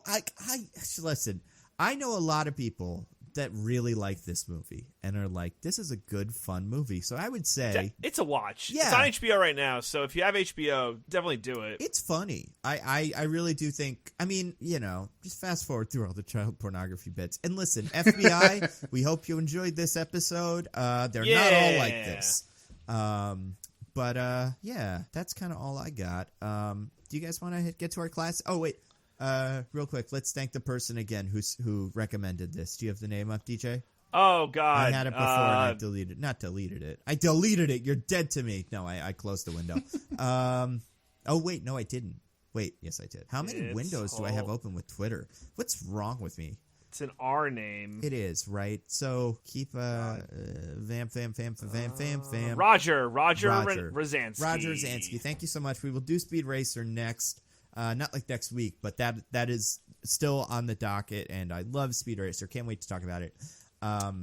And March is right around the corner, so there'll be another chance for our listeners to get involved. Yeah, and we'll be doing our March Madness bracket. That's going to be really exciting. So keep an eye on that. But yeah, before we wrap this baby up, let's do some recommendations. Classic segment. DJ, got anything to recommend to the people? Yeah, I got a short rec today. So I beat Jedi Fallen Order, so I was like looking for other games to peruse. And I had one that I had gotten for like Black Friday but never actually started. Red Dead Redemption 2. Hey, guess what? Oh, that little indie game? Yeah. Yeah, guess what? It's really good. Came and went. I realize I'm not like blowing the doors open with this one, but it feels worth saying. Like if you haven't played it, give it a shot. Barn doors open, partner. Open. Thank you. It's probably way cheaper now, and it's I really like the first one, and it's it makes you feel like a real cowboy. And again, this game came out in winter of 2018, so I'm really behind the ball with this one. But It's definitely worth your time if you like that. If you love the first one, you love this one. If you like Grand Theft Auto games in general, you like this. So Red Dead Redemption 2, give it a try. Nice. Diggins, you got anything? I do. I have something that actually just, depending on how you think about it, either just came out last week or came out 6 years ago. Hold on. Is it the new Wonderful 101 that's Nope. getting Is kickstarted? Is it a game? Yes, A video game or board game? a video game. 6 years ago would make it 2014, which means I was just a They're turning them over that quickly? babe in the... I would be kind of surprised if either of you have heard of this, to be honest. Mario Kart 8? All right, Nope. Diggins, who to your wandering eyes should you play? But... So it's a game called Kentucky Route Zero. Oh, my favorite. Oh, I don't know KRZ. Yeah. It was, people do call it that. I'm sure I they don't know do. this one. It's cool people like me. It's an kind of an episodic adventure game of a sort, where you play as a delivery truck driver for an antique store who is looking for an address for delivery, and you're obviously in Kentucky. So you're just kind of like driving along the Interstate 65, but you can't find this address and you've no idea where it is. It doesn't show up on like maps or anything. And so eventually you kind of get pointed to this this part of Kentucky called, or this road in Kentucky called Route Zero, which sort of goes underground and is sort of this, it's a very magical realist kind of game. So where very strange and like unexplained things kind of happen, but the characters more or less just kind of accept that it's happening. And it's not that it's weird. It's not that it isn't weird, but it's just the acceptance of strange things is just part of the setting. Right. And so I say it was either 6 years ago or last week because, as I said, it's an episodic game. The first act is what they call them, came out in 2014. But the fifth and final act only just came out last week. And with that release, it came out on a bunch of platforms. Originally, it was only PC. Now you can get it on Switch and PS4 also as a full bundle with all 5 acts. And it's a really interesting story that evokes this specific mood very well. And it's very much about... it's a story that has only grown more relevant in the years since they started making it. Because it's very much about, like, being a working class person and the ways that, like, living on in America on kind of like the edge of poverty, like, takes its toll on a person physically, mentally, spiritually, and just the ways in which the forces of capital have continued to consolidate and exert ever more influence over the lives of ordinary people. And it's just, and it's really cool also in that you can see them get like sharper and better and just really kind of hone in on what they're trying to say with this game over the course of the acts, which were made over years and years and years. So it's super interesting. If you have any interest in that kind of like thoughtful, essentially text adventure, it's mostly just reading text as the actual like gameplay, but it's really cool. And if you have any interest in that, I highly recommend it. So that's Kentucky Route Zero. I've been playing it on Switch, but it's also on PS4 and PC. So yeah, you should check that out. Nice. That sounds like fun. You hear that, guys? You could read or you could shoot outlaws. All Take right. your pick. I'll give you right in the middle. I want to recommend. First of all, I finally finished the backlog of all my X-Men comics. I've made it my mission in life. Currently to read every Marvel comic released about the X-Men that is like just in the last couple of months since the Hoxpox, everything in the Jonathan Hickman X-Men Head of X, whatever we're calling it, run. So I have a giant stack of Fallen Angels, X-Force, Marauders, Core X-Men, Excalibur, New Mutants, and I honestly... I don't love... Excalibur's the one I'm not completely in love with, but, like, New Mutants is really good. Marauders I'm in love with Marauders. I think that's a fantastic comic. Also in love with Fallen Angels. I'm not quite sure where the core X-Men book is going to go. And we got a Moira McTaggart book coming out soon, a Wolverine book. It seems like some of the characters from the other books are splitting up, and then the other ones are going to go away. So I've talked about this on podcasts before and on in videos. I just love me some good X-Men.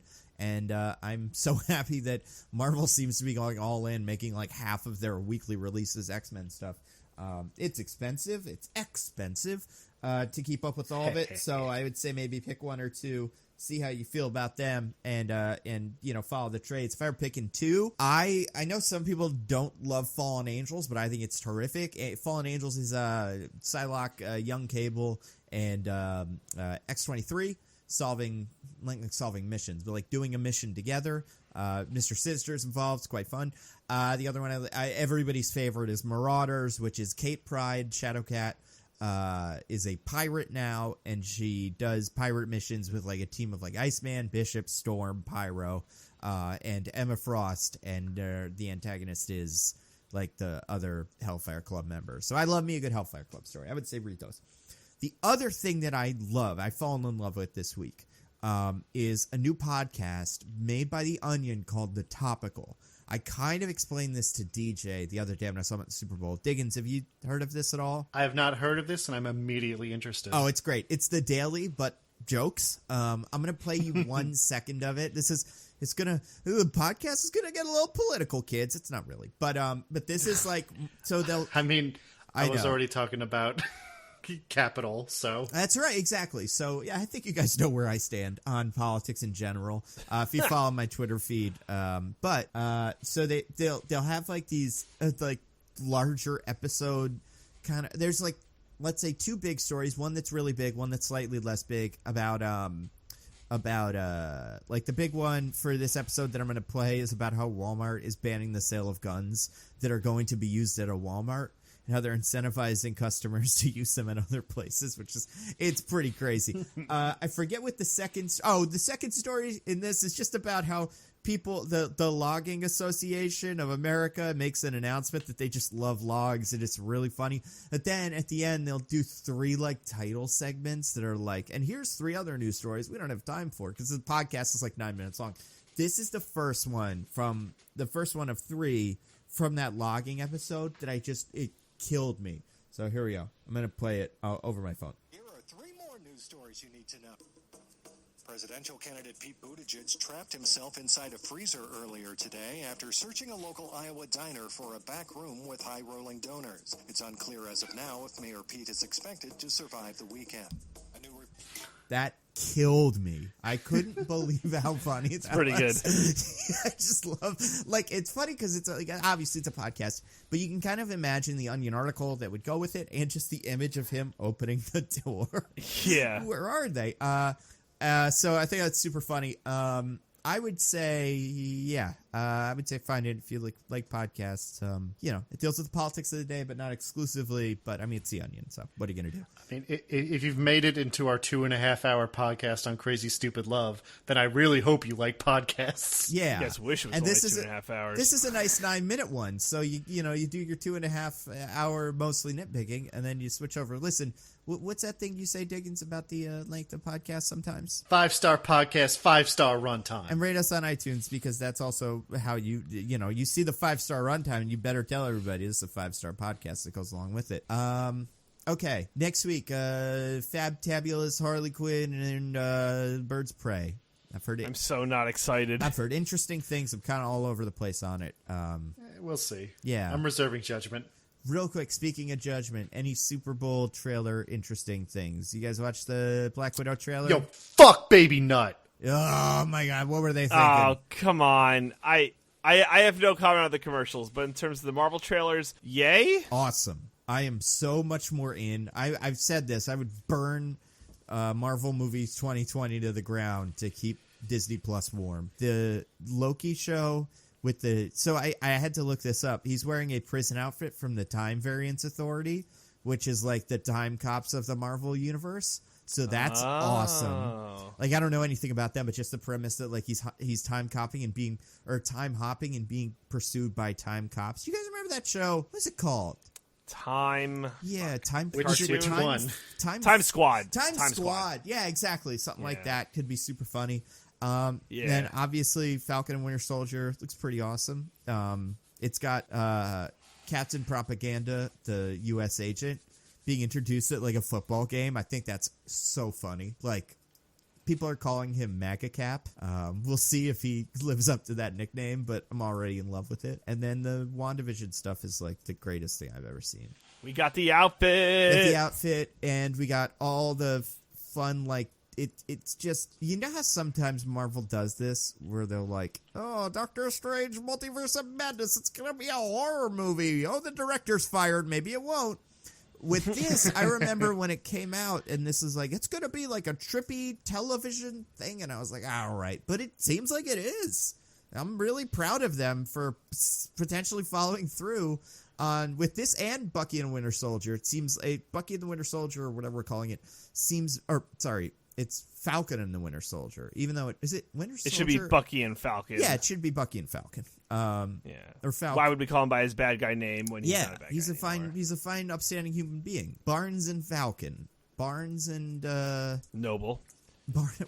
What's the name of what's the name of Wilson? It would be Barnes and Wilson. I mean, listen, that would be really hard to sell, but it's Disney Plus. They just force it into our brains anyway. I would say I'm most excited for WandaVision precisely because I have the least idea of what that thing is even going to be. Yes, it seems like it could really be it seems like because the Marvel shows and movies, most of the movies obviously, but like the bigger Avengers movies and the smaller movies were all leading up to Endgame, Infinity War, Thanos stuff.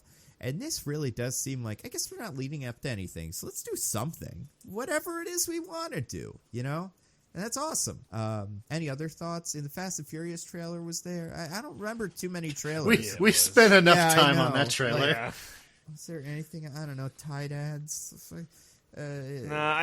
Whatever. Google just like wrote the word sad 1 million times. That was fine. Like Bloomberg. I don't know. It wasn't anything spectacular. Game was fine. Shakira is one of my favorite people now. Oh, did you see she wore her outfit from Zootopia? I did. Why wasn't... Okay. All right.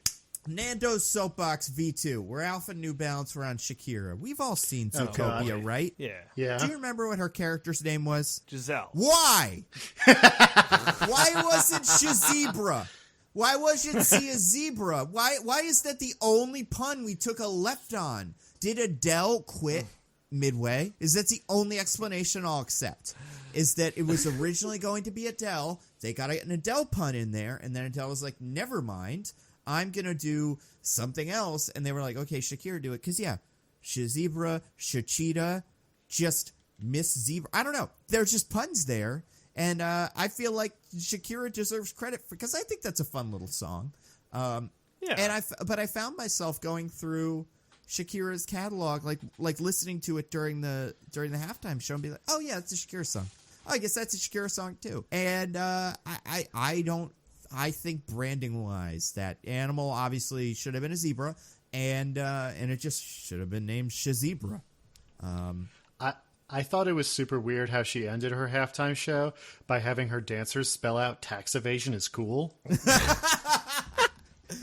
Wow. Hot Damn, take. Diggins. This is Damn. Did she do tax evasion? Yeah, she did some big tax evasion in Spain. Did she get caught doing tax evasion? Because they all did tax evasion. But yeah, that's a bummer. She is in big trouble in Spain for all the tax evasion she did. I mean, listen, shit. If I gave a shit about tax evasion, I wouldn't be a U2 fan anymore, right? Because didn't Bono also do big tax evasions? Who else did tax evasion, guys? McCavity. Oh, he's not. That's a good true. Dude. He's not a good dude. Everyone should watch my video. How mad can we be? Exactly. He's also big. He's also got an Amway thing going on. He's all over the place. And McCavity. So listen, next week, Birds of Prey in the Fantabulous Emancipation of Harley Quinn. I literally think that's the name of it. Harley That Quinn. is, yeah, you nailed it. I was closer than I expected. I would say that'll come out sometime like later in the week. I'm going to see it. I think I'm seeing it tomorrow, but expect that in about a week. And then after, text us, please. I'm not. Oh, you kidding me? No, I'm letting you guys see that on your own. Here's my text. Here's what I think it's going to be. You know what? They got a couple of things right. It was a little much for me, and I liked Black Canary the best. I think Black Mask, while not the characterization I'm used to, he didn't feel quite as like Black Mask. Out of all of the Batman villains, while showy, is also supposed to be super stoic. Like he's not the Riddler, and it seems like they wanted the Riddler in this movie, so they just made him that. And again, haven't seen it yet. But that's just my guess for how I feel about it. Also, I think this is gotta be the dumbest Mr. Zsasz in history. You mean any Mr. Zsasz? Well, but like, I mean, even in the comics, it's like, this is Mr. Zsasz. He's a guy and he cuts it. And this Mr. Zsasz is just like, again, it seems like they were, and we'll see, it seems like they mushed two scripts together. I really do think that's what they did, because they wanted to do Gotham City Sirens with Harley Quinn and Catwoman and Poison Ivy and Birds of Prey with Batwoman, Black Canary, and Huntress. And they decided to take Batwoman and spin her off in her own movie that Joss Whedon will not make. And then they decided, well, I guess we want to market a Harley Quinn movie, and if we're putting Catwoman in this Batman movie, it makes the most sense to put Harley Quinn in the Birds of Prey. And I do think there was a script with one of them that had the Riddler, and a script with one of them that had Black Mask. And I think they just turned those two characters into one guy. And I have a feeling Victor Zsasz wasn't in either of them. And they were just like, I guess his second in command. Well, what's a Batman character that no one will care if we change? I guess it's this guy. That's my guess. But either way, I think it's fun. There's a bit where someone gives somebody a hair tie that seems quite charming. But we'll see. I don't know. All right. So you don't have to watch next week, or at least you have to listen to the parts with me. This is what I'm gonna say. Also, and this is a wild guess, I love the music. I love a good soundtrack, and I think they nailed it. Best DC soundtrack so far. Diggins, DJ, anything to plug? Anything coming up? Nope. No, nothing this week. All right. I have my video. I'm probably going to put out another Star Wars video. I'm loving Star Wars right now. It's such a good movie. Everyone loves it. I'm also probably going to do a show on the 8th at the Philly Improv Theater where I sing a parody song. Who knows what it could be? But I just signed up for it because I think it'll be fun. I just got to write those lyrics. And people that follow my Twitter know what that will be. So if you're in town, come say hi. Otherwise, we will see you next week. Until then, I am at Nando View Movies on Twitter. I'm at Zippy by Day. I'm at This Is an Odd Name. Goodbye, everybody. Goodbye. Woo! Bye. We love you.